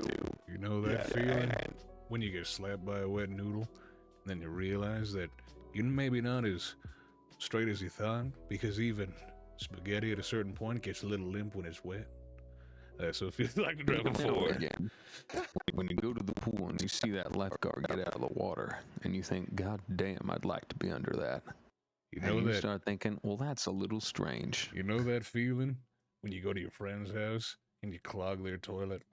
Well, that's what it feels like to drive And then forward. his dad comes to plunge it, and you're like, God, he's strong. And then you kiss And I like the way he works that plunger. And then you kiss your friend's dad because you're a truth seeker. I can't even keep up. I was trying to interject. I tried to jump in. I was like, I'm laughing too much. Yeah, it's hard, dude. I love doing like just jumping into stuff like that. It's the improv. You're doing that. They said, "Oh God, Robot Phantom." I don't know if audio. That happens. Hey, you know, it does happen every now and again. Which is, I thought cranking up the bit rate would fix all that. I hope it didn't make it worse. I don't think it did. I don't think it did. I keep now my brain just keeps being like, go back to doing that little southern thing you were doing there. I like that. It tickles a little part of my brain that's just like. That's because the southern do that. Southern doesn't have to be as low as you think it does. It just has to be as nice and smooth. It has to be from the heart, but not only that, it has to be the comfort of a Ford F-150. Ford. That seems like Old West. That is Old West, yeah. That's like Old West. You got to speak with the power of the Sam Elliott mustache. Yeah, well, occasionally I like taking it down to Louisiana and just, well, you know, we go down one of them gators and then there's something wrong. We go down ground and got rid of them to the ground and take out a little bit of cheeseburger because, you know, the gator's not going to bite you and get a little bit of cheeseburger in there. I mean, it sounds like trying to talk about they gonna boom hair, man. Yeah. No, it's Espanol. Yeah. I'm just joking. No, that's like the I'm sorry, I don't speak Mexican, but what I can do is I can help if you would like. We can go down to the Taco Bell and we can order those burritos por favor. Sir, are you coming and, into? I can pick you up a snack. Sir, are you coming into? Can I have some Polo Loco?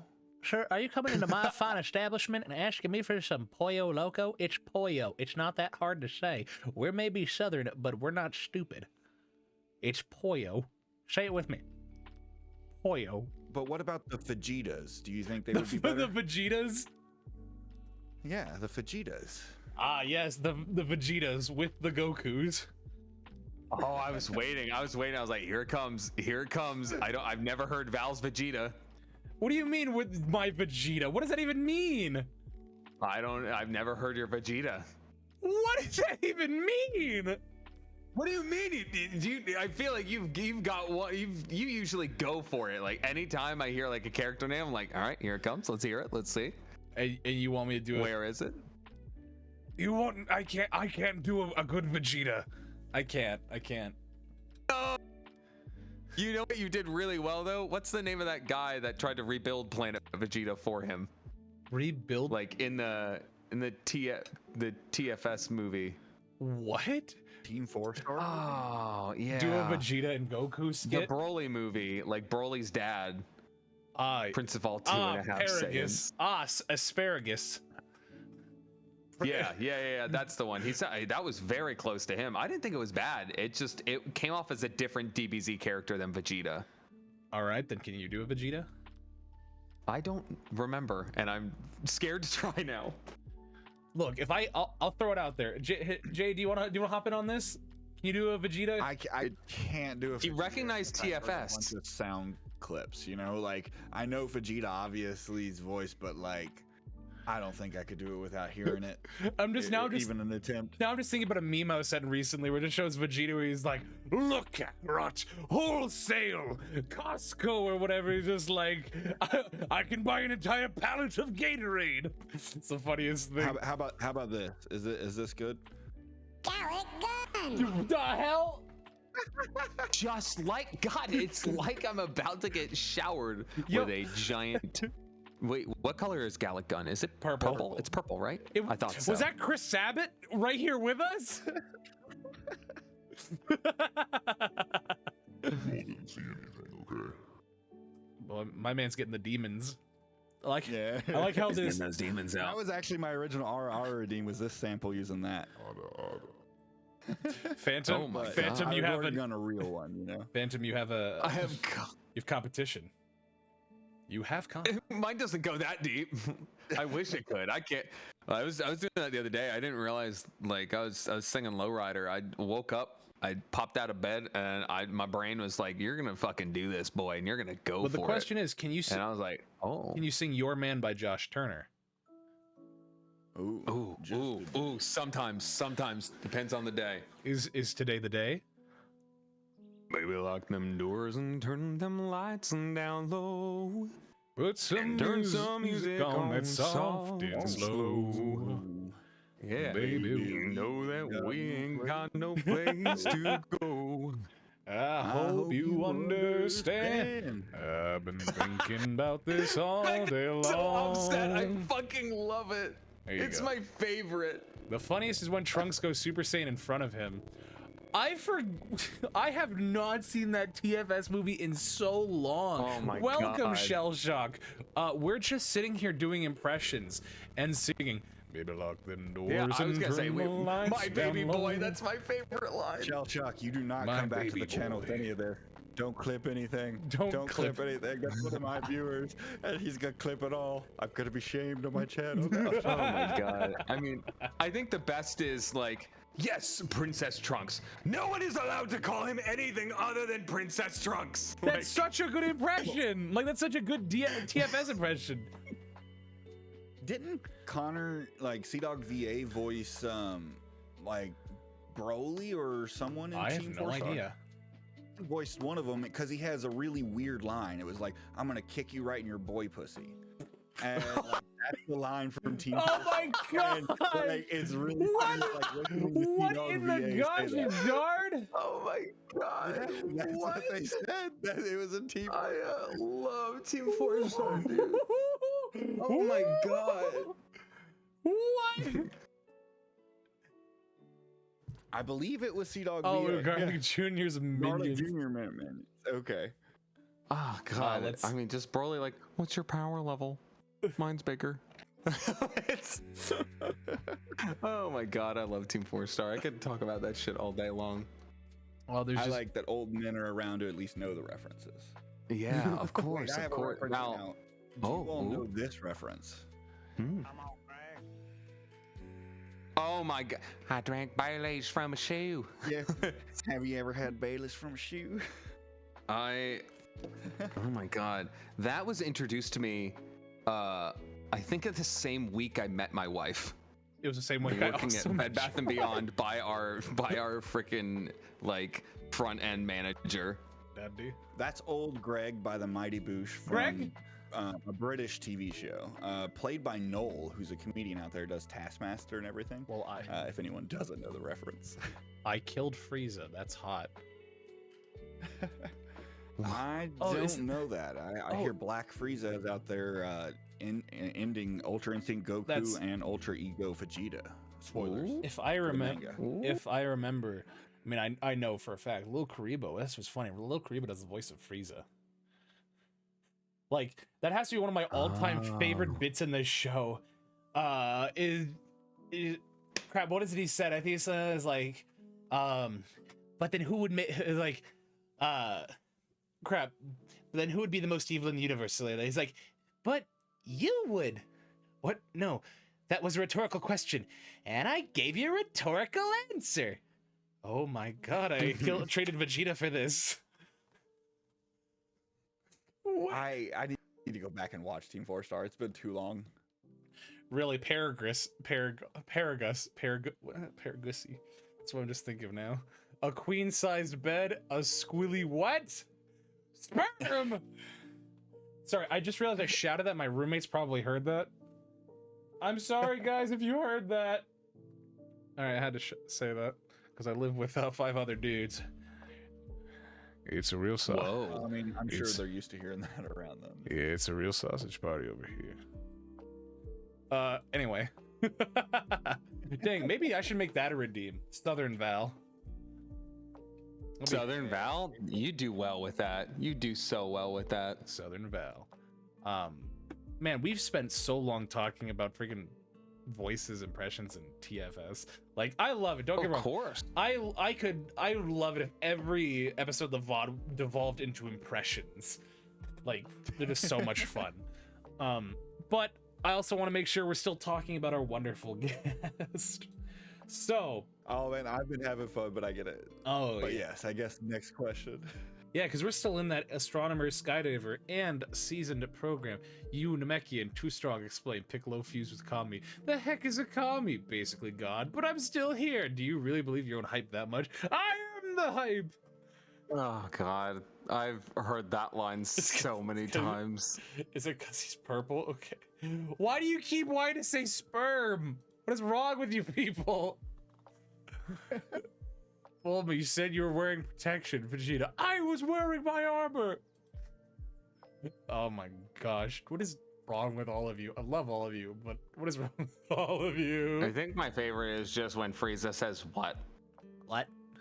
That might be my favorite. No, there's a point where it's when he's first meeting Goku in the abridged. He's like, why do you want to, he's like talking about like, he was like, we were just having a disagreement. He wanted to live, and well, I didn't. And Goku's like, why do you want to die? He's like, no, I didn't. Is it because you're bald? What? Because you're bald. It's so funny. Hold on. I want to see something. Because you did it. You do a decent. You do a decent Frieza impression. I think I do a decent Goku impression. Oh no! Hear me out. Oh, wow. Let's hear it. Unless you just want to riff this. Fine, that's fine. That's fine. What are we doing? All right, so why? All right, so Jay, why don't you give us? Oh, this actually harkens back to my improv. Jay's got a great voice for an announcer. Can you give us that? Can you give us that low grovelly like Kyle Herbert? Yeah. Like Today Dragon Ball Z. Yeah. Okay. You gotta like vocal fry that to get that. Today on Dragon Ball Z. Thank you, fish. Thank you, Shell. That was supposed to be part of the bit, and they're like, "What the fuck does he think is going on?" Like, he screamed so loud it cut out on Discord. All right, you set us up there. You set us up there, Jay. Okay. All right, we trust you. Oh, you want me to do it again? Yeah, we'll do. Okay. Love you do it again. Okay. You can jump in anytime On you. tonight's episode of Dragon Ball Z.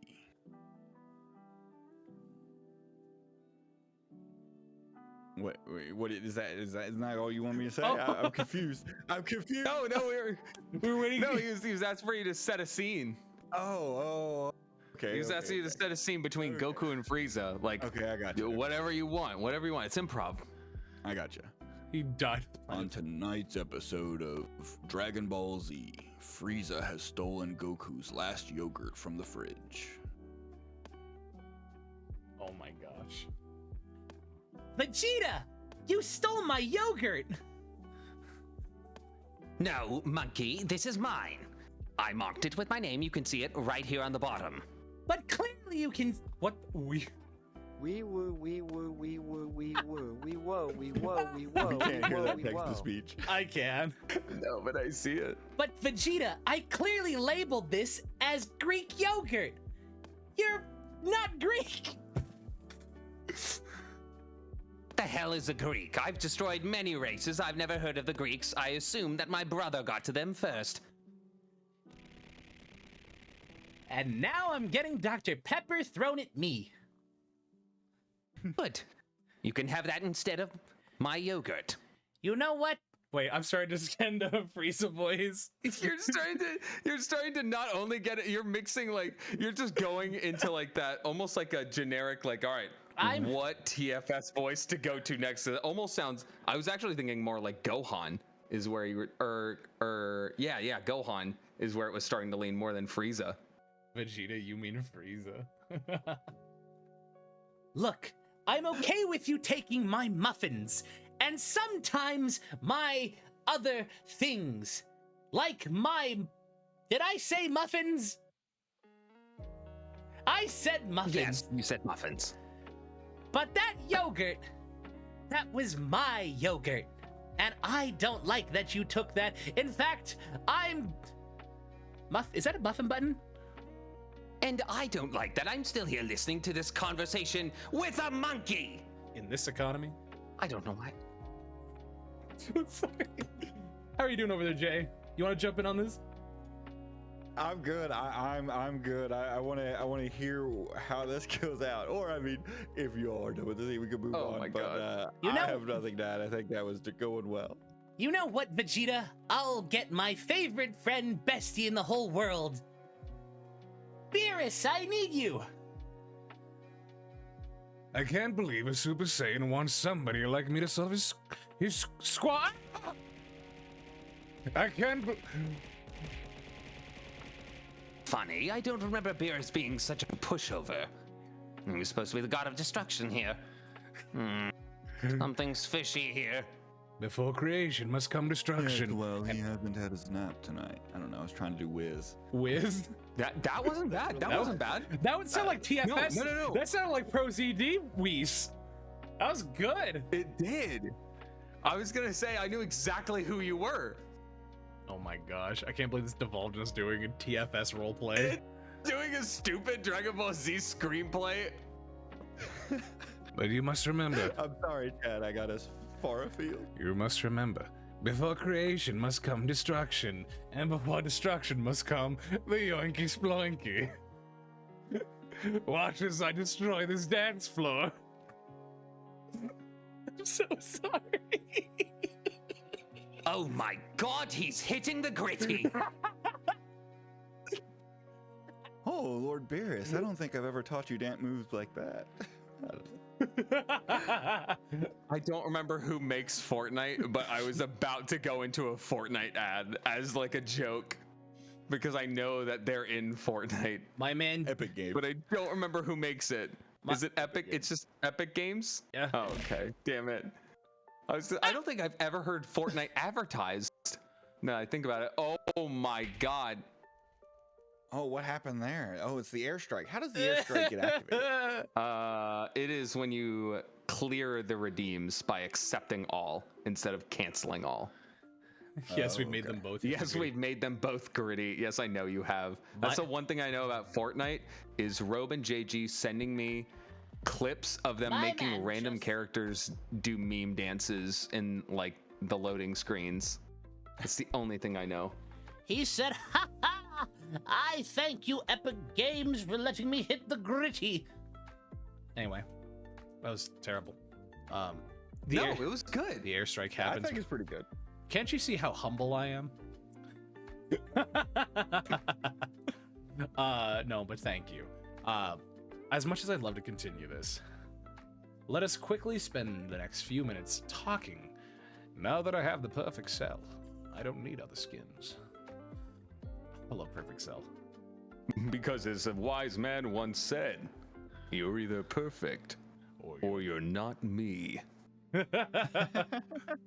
Oh my gosh, I could quote the Kenshiro or the Perfect Cell versus Kenshiro. Perfect Cell is the best part. We have to move on before I start getting the Perfect Cell. That's where I'll start geeking out. Oh, it's this guy. Like, trust me, the amount of times I say, you mean Helsing. Van Helsing is a film.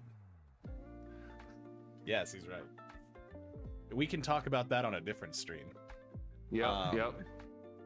Is perfect. Perfect bean. Yeah, we can talk about it in the voice chat after the VOD. For those of us who have not worked for. If you want to hear yeah, we can do it all after. these great voice acting, go to the voice chat in Discord. Do you have an exclamation point Discord to throw the people to? Yes. Oh, I guess it's up there. I even spelled it right. Okay, I at least have to end this with Devil Artemis's wonderful Zarbon laugh, where he just goes. You peeked the mic. I didn't hear anything. That's you know what? On Discord, we probably didn't hear anything. They might have heard it on stream though. Yeah. So it's just us that get cucked out of hearing it. That's it. There you go. I love Devil Artemis. We'll talk about that in the voice chat after. Anywho, you are a programmer, and it seems by what you have talked about in your guest intro is that you're a seasoned programmer. Yeah, I put professional, but ChatGPT changed it to seasoned. So Damn. God damn. I ain't lying. I'm open about it. Wait, what? I was too focused on chat calling me out that my mic peaked. Sorry, say that one more time. I said, I put professional programmer, but ChatGPT said it was better to say seasoned, so I went with that. I see. So, can you repeat that again? Because I got thrown Dr. Pepper and I couldn't hear anything. Oh, nothing. Just seasoned, professional, all good. Throw it at least once. Sit.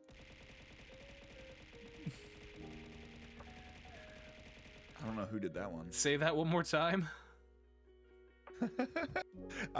Yeah, professional programmer, seasoned programmer. I mean, I've been programming really since let me hear this man. It's pretty great. Isn't it? I will it mute has to this. happen at least once a stream, right? I will mute Now this. we're on ads. Good.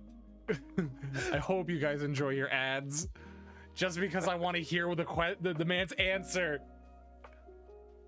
All right. Anyway, yeah, just basically professional programmer, not like seasonal was corrected by ChatGPT. They said it sounded better, so I put it there. Oh, okay.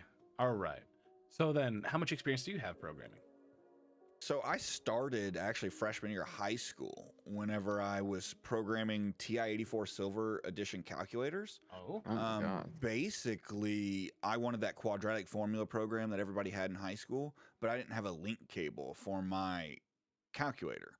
So I sat down with someone else's calculator, read the program line by line, and put it in my calculator. After doing that, I was like, oh, that's kind of easy. I feel like I understand what happened. And I started playing around, and I got to where I could program, like, if we were trying to find the slope of a line, I could give it X, I could give it Y, and it would solve it. And I went to my math teacher freshman year, and I was like, hey, is it okay if I have these programs on my calculator? You let us have the quadratic formula one, but I've learned how to make, like, these more advanced ones. He goes, well, you know, you can't use a calculator on your homework and quizzes, but on tests, I do allow you to use calculators. And if you're programming that yourself, you obviously have to have understood it to do that. So I'm fine with you making that program and using it on the test. I was like, sweet. Cool. So I did it on a test, like aced it really quickly. A bunch of my classmates noticed. Sorry. You tell them. But anyway, basically some of my classmates noticed, and at lunch they were like, hey, can we get those programs? And I was like, well, if you have a cable, I'll sell them to you for $5. So I started selling programs for the math tests in the lunchroom freshman year at high school. And then from there, I took our HTML and Flash action scripting classes in high school. and then eventually AP Java. Went into Purdue for computer science and math double major. Then from there, it was an internship at State Farm Corporate Research and Development Center. And then various internships with pharmaceutical companies, large sports teams. I actually managed the Pacers mobile application for the 2014-15 season on both iOS and Android. Just a bunch of different things like that. But basically been doing it since I was 13, professionally, like right out of college. My first internship was at 18. So that would be 14 years if you don't include like high school starting at 13. Dang, that's super cool. Like, I know a lot of people that, you know, they just, once they get into the world of programming, they just get enveloped, and it just, you know, becomes a wonderful passion that they try and infuse in a lot of aspects of their life. And so that's what I was doing. I was just using it to automate everything. Everybody would be like, oh man, this sucks. You got to do this data entry, that data pull, or anything. And I was just writing code to do it all for me. One of the best things ever was in high school, I learned how to use the robot class in Java to control screens and stuff. Oh. So I could make an auto starting script on like a flash drive that when I plugged it in, it would take your mouse to the bottom left and shut down your computer. So if I just walked by your computer, I could plug in the flash drive, it would run it real fast. I could shut off your computer. It was just a little prank I'd play on people. Well, isn't that fun? Pardon me. I hope that when we have you back on the show, we can talk a little more extensively about that, because especially hearing about the STEM program stuff that you, excuse me, don't bite my eyes. I'd rather you didn't. You want to add interactive STEM-based learning streams to your content. Actually, we'll talk about that for just a second. Explain what that is. That way we all know what to expect for the future. Basically, I have a friend and colleague since college that's going to start VTubing February, March. He's had some things happen recently, so it might be March now. But once he starts, we're going to be doing some kind of coding tutorials, challenges against each other. So like one stream, we might be working together to make something to show people how to make it from the ground up. Another one, we might be both making the same thing in the same language, but compete for who makes it better or whatever. And then we actually have a game show we want to do that is people who have different levels of coding, from complete beginner to intermediate to expert. And then, you know, kind of put them together against each other. So on like the beginner realm, if you have no coding, it would be something like that Google Caterpillar game, and you'd get an hour of coaching from me, an hour of coaching from Justin, and then the two teams would like play against each other or play that game for the highest score for an hour. And basically it gives them like an introduction and mentorship on programming for like an hour, and just seeing what someone can learn in an hour, because you know, an hour of code a day is what they say to do and everything to keep it up. So it's kind of just game shows like that, bringing in just different levels. You know, intermediate ones, we might not coach them if they don't want it or anything, but we'll just be like, you know, make the first calculator that you can with a full GUI system or something. And it'll just let people see the base up. And then, you know, I have the Droid SMP, where we're actually teaching people computer craft. So if you want your very first introduction into programming and you're really familiar with Minecraft, there's a scripting language in Minecraft called Lua that's really easy. It lets you just basically control robots in Minecraft and make them build, dig, or do whatever you want them to do.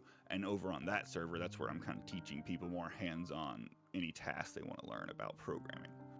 Dang. Well, that is super sick. We are in the last 5 minutes of our... How dare you! And thank you so much for the sub, gifting the sub. You didn't have to do that. Yeah, thank you, Shellshock. It's always appreciated. Thank you. They hit Robin. Thank you. They did hit Robin. Yeah. Ain't that wonderful? I was not expecting that this stream. But then again, I don't expect anything that happens on this show, because this show is wild. Well, this is going to be a new addition to the show, where at the very end, I actually want to introduce these 10 questions that I believe are super cool to ask. And all it is just, there is no correct answer. It's merely just whatever comes to your mind, and something that's just really fun, you know. So this was originally devised by famed acting professional and director and writer James Lipton on his show Inside the Actors Studio. And love his tea. Yes. And this is These are the questions that he devised. So, firstly, what is your favorite word? Moist, because other people hate it. What is your least favorite word? Damp. Because other people hate it. Yeah. Nah, honestly, it was related to moist, first thing that came to mind. Okay. What turns you on creatively, spiritually, or emotionally? A challenge that most people would give up on for one reason or another. Ooh. So then what turns you off? Turns me off, Mm-hmm. not being receptive to new experiences or being willing to face your fears. What's your favorite curse word? Fuck. Yeah? Yeah. Is there a reason Pretty why? simple. Is there a reason why? I use it the most. It's the most versatile too. You know, you can give a fuck, you can say fuck you, like it's gonna be a verb, a noun, everything. You know, An adverb. yeah, it can be an adjective. This fucking fuck. You know, like, Fucking running around. So, what is a sound or noise that you love? sound or noise that I love. Amelie's One Piece Red soundtrack. Ooh. What sound or noise do you hate? Anything that's like grinding, like someone filing their fingernails or filing metal. I can't stand it. It sends shivers down my spine. Ooh, yeah, I hate that too. That's not a lot of fun. That's up there with people Yeah. eating with their mouth open. Ooh. What profession other than your own would you like to attempt? Like if it was anything in the world and I could just be good at it, I would love to be an artist. But I'm just not any good at art. You know, like I fully respect the craft. I think it's amazing, but I just can't do it myself. I have no mind's eye. What profession would you not like to do? What profession would I not like to do? I would say honestly anything that's just clerical or routine. So desk job, clerical, routine things I couldn't do. I have to have my mind activated. Fair enough. And lastly, if heaven exists, what would you like to hear God say when you arrive at the pearly gates? What was that question? If heaven exists, what would you like to hear God say when you arrive at the pearly gates? We'll let you in for 30 seconds before we got to send you down. That is a perfect answer. Well, thank you so much, Jdroid. We really appreciate you having on, and thank you so much for being our first guest of the year.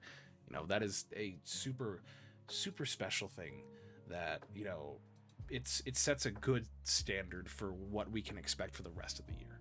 So thank you so much for being a part of us. And thank you so much for having me. I really appreciate it. I love the show. If you're a VTuber out there in the chat, please reach out to Val and get on the show. It's an amazing experience, and I can't wait to see you on it. Yeah! Also, if you guys are not part of already, please join the Discord. Let me throw that in there unless somebody's faster than I am. Oh, nope. I guess you're all slow. Come join the Discord. There's a lot of fun channels in there. You can talk with all of the different guests we've had on the past. I will be eventually. Awesome. Yeah, so join the Discord. There's a lot of fun channels you can do. If you want to be on the show, you join that Discord and then you reach out to me or one of my mods and we'll get you set up. Not only that, you can also talk with our past and previous guests and our upcoming guests. You can also see who will be on the show and who's been on the show. We're also running some fun little projects. We're actually going to be running a tournament soon for Yu-Gi-Oh! So I'd love to see you there. And also, I will be in the voice chat for, you know, a few minutes after the show. So if you want to be there for that and talk with me, I'd love to see you there. With that, Phantom, could you please ask our last and perhaps second most important question? And this is a great question to ask. Can you do it in your southern accent? Droid. Southern voice? Yes. I wasn't going to, but I could slip into it. Slip into that a little. The final question that we're looking to know, Droid. Who do you want to raid out to? I like to raid to people who aren't affiliated yet. Ooh. To kind of give them a little boost and everything like that. Yeah. So this is someone that I've been playing with recently that is live right now. You know, she could always use a little boost, or they could always use a little boost. That is their preferred pronoun. Sorry to have used the wrong one. But yeah, it's Onyx Vesper. go there, show them some love, and give them a follow. Hopefully, we can help them get there one day. You know. Sweet. And Absolutely. before I start that, because I guess sometimes the raid likes to cut things off. Let me get this. If you are a subscriber, and I gotta say, you know, I encourage you guys, if you want support this wonderful show, this wonderful great channel, consider subscribing, because it's $5. It helps. I get half of that, but more importantly, you get a bunch of cool little emotes that you can use. And this right here, this is for our subscribers out there, our cutie patootie subscribers, and this is for our followers. So I encourage you guys to subscribe to this channel, because we'd love to have you. But if not, how dare you? Oh, bunch of gifted subs. Let's go. How dare you, Tay? Yuzuki Fumi, Kilo got hit. The sub goal. Hang on. Now I have to do this. What do you mean you have to do it? What's he doing? Or wait, will it?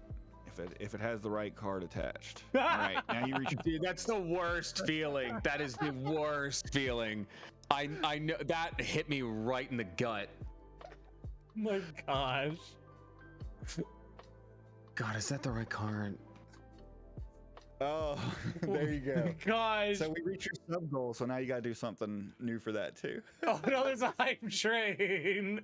Yep. Now you have to wait for the hype train. Well, we know where we're going. Who got him? Bro, make sure you're copying things down. Well, all I got. Get everything set up. We'll have to wait out the train, I guess. Yeah, now I gotta sit. Do you have to wait out the train? I don't know, man. I just think work we do. here. So now I gotta do. All right. Nope. I know what we're doing. All right, it's already been decided. Droid. We're gonna work on your auras until this train is over. We've got time. We've got time. We're gonna get you there. Go ahead and give us another one. Give us another one just to start us off, so we know what we're working with here. All right, let's do a little bit of. Okay. Let's get the. Okay. Let's get the voice direction here. So when you do the aura, you must accentuate a little bit. You gotta get into it. Feel it a little bit. That way, imagine you have a piece of taffy, right? You have that in your mouth. And it's very stretchy. You want to take that, you want to pull that as much as you can, but you don't want to have the vocal fry of your voice, because you're giving it. Who did this? So the vocal fry is like the vibrato, right? So the vocal fry is when you get to the very low part in your voice, like this, where it starts to very break up. You know. Yeah. Okay. Yeah. So that's the way to know how you're doing a vocal fry, and the way to like practice like getting down there and staying there is almost to do like a low note, but to get your voice to sort of almost like crackle. That's when you know that you're in like the right space. Like you'll just it's gonna cut out. Of course it is. It did. So you can, when you do it, it almost sounds like a door creaking, maybe like a door creaking, a specific type of door, but a door nonetheless. But any type of like creaking sound, some people say it's a crackle, some people say it's a creaking. I've heard someone say that it's a pop, but regardless, you'll almost hear it start to like break apart, almost like an engine is running. And that's when you know you're in the vocal fry. You want to be like just above it, where you're kind of dipping into it, kind of not. Yeah. Okay. So I'm gonna try it. Nope. Hang on. Nope, you're good. Take a drink of water. So what's your natural speaking voice? Is right here? You tried to be the 20 pin. Right here is my natural speaking voice. So but I need to go lower, right? No. Tell you what, Droid. While you're doing that, because I know it's fucking embarrassing to be doing stuff that you're not good at on stream where everyone can record it. Tell you what, why don't you pick something that we aren't good at, or Val, if you know something that you're not good at, we'll also do something we're terrible at. I'm not at all on this. I've been vocal coached on my own stream by 2 people that Foo brought in. So really? nothing new for me. I got the chat's the one giving me 3 out of 5. I'm, you know, I'm not good at ooh-woos. Oh God, neither am I. I was really hoping you wouldn't say that one. So, do you have pointers on the ooh-woo, Jay? Why? I don't think so. Can you do it? Can you? Probably not. I've never once tried it. I can try no. it, I think. You guys are extending this hype train. Ooh woo. Is that? That's so much better than mine. It's so much better than ours. I don't remember yours. Do it for me. Mine? Hey, shameless. My gosh. Stop gifting subs. We are waiting for this hype train to end so we can raid. Never gonna end. Never it's basically become a subathon, guys. Keep you going. guys have overloaded my Streamlabs, and I can't click into anything on Streamlabs except for end stream. Trying to get enough points to redeem an ooh-woo. Don't waste it now. Yeah, I'm about to do the. About to do it for free. The grippers are for free. All right. Stop. All right. Ooh woo. I could. Yeah, I don't think that was bad. It's a little low. It really wasn't. Ooh woo. I just can't. I can't. It's just. He does the same thing I do, where the second you're like disappointed with it, you almost like somehow immediately, just like the second it's over, you're already talking again. And I do the same. I do that if I don't hit a note when I'm singing. Like if I'm singing something and I miss a note, I will stop immediately and be like, nope, I'm done. I'm done. That's it. I'm not singing for a while. I drank everything. I can't hydrate. I set myself in the fucking corner, and it's like I could have still hit the note, but I just not have hit it the way I wanted to, and I will go sit in the corner. I played the baker in Into the Woods in high school, and the director looked at me and said, "You can't hold a tune to save your life, but you play the piano." It sounds too unnatural when you two do it. Do it. Oh my god. My grandma. So the funny thing is that my dad's side of the family, my grandma Murphy. That's how Irish she is. She in chorus, they were all singing. And during the song, the leader stopped the entire chorus and said, "All right, Murphy, sing this for me." She sang a little bit and she's like, "All right, you are no longer allowed to sing. You are going to be just moving your lips. If I hear you singing, you're out." So it's the funniest thing. So my dad's side of the family, like, not singers, not at all. But my mom's side is incredibly musical. And we are fortunate enough where we like me and my siblings all got it. But I mean, I tell you what, man, like the fear is there that one day we'll just hit that point where it's just gone. Like I say, the director told me I couldn't sing at all, and I still got on stage and sung in front of my entire high school classes. So I mean, that's I don't even care about doing the RR. Again, I face my fears. Yeah. Yeah, of course you do. Well, guess what? $0 of hype chat. I don't care. I got thrown down to November. But guess what? Choo choo. Choo choo. Yeah. Choo choo, motherfucker. All right. Well, dang it, I hit clip by accident. So let me. Oh no, I can't scroll up there. I remember seeing a video where a choir was singing, but then the person who sang got shot with a Nerf gun. Heck yeah. All right. So for those that are here, and newly subbed, here's the raid. Yeah, I gotta love them now. Because you guys are just such wonderful people that bully me. So with that said, and you said it is they, them. Yes, they, them. They, them. And they are playing Inscription. So without further ado, thank you guys so much for being here for this wonderful and monumentous first stream. I encourage you guys to stay a little bit for our wonderful person we're raiding into.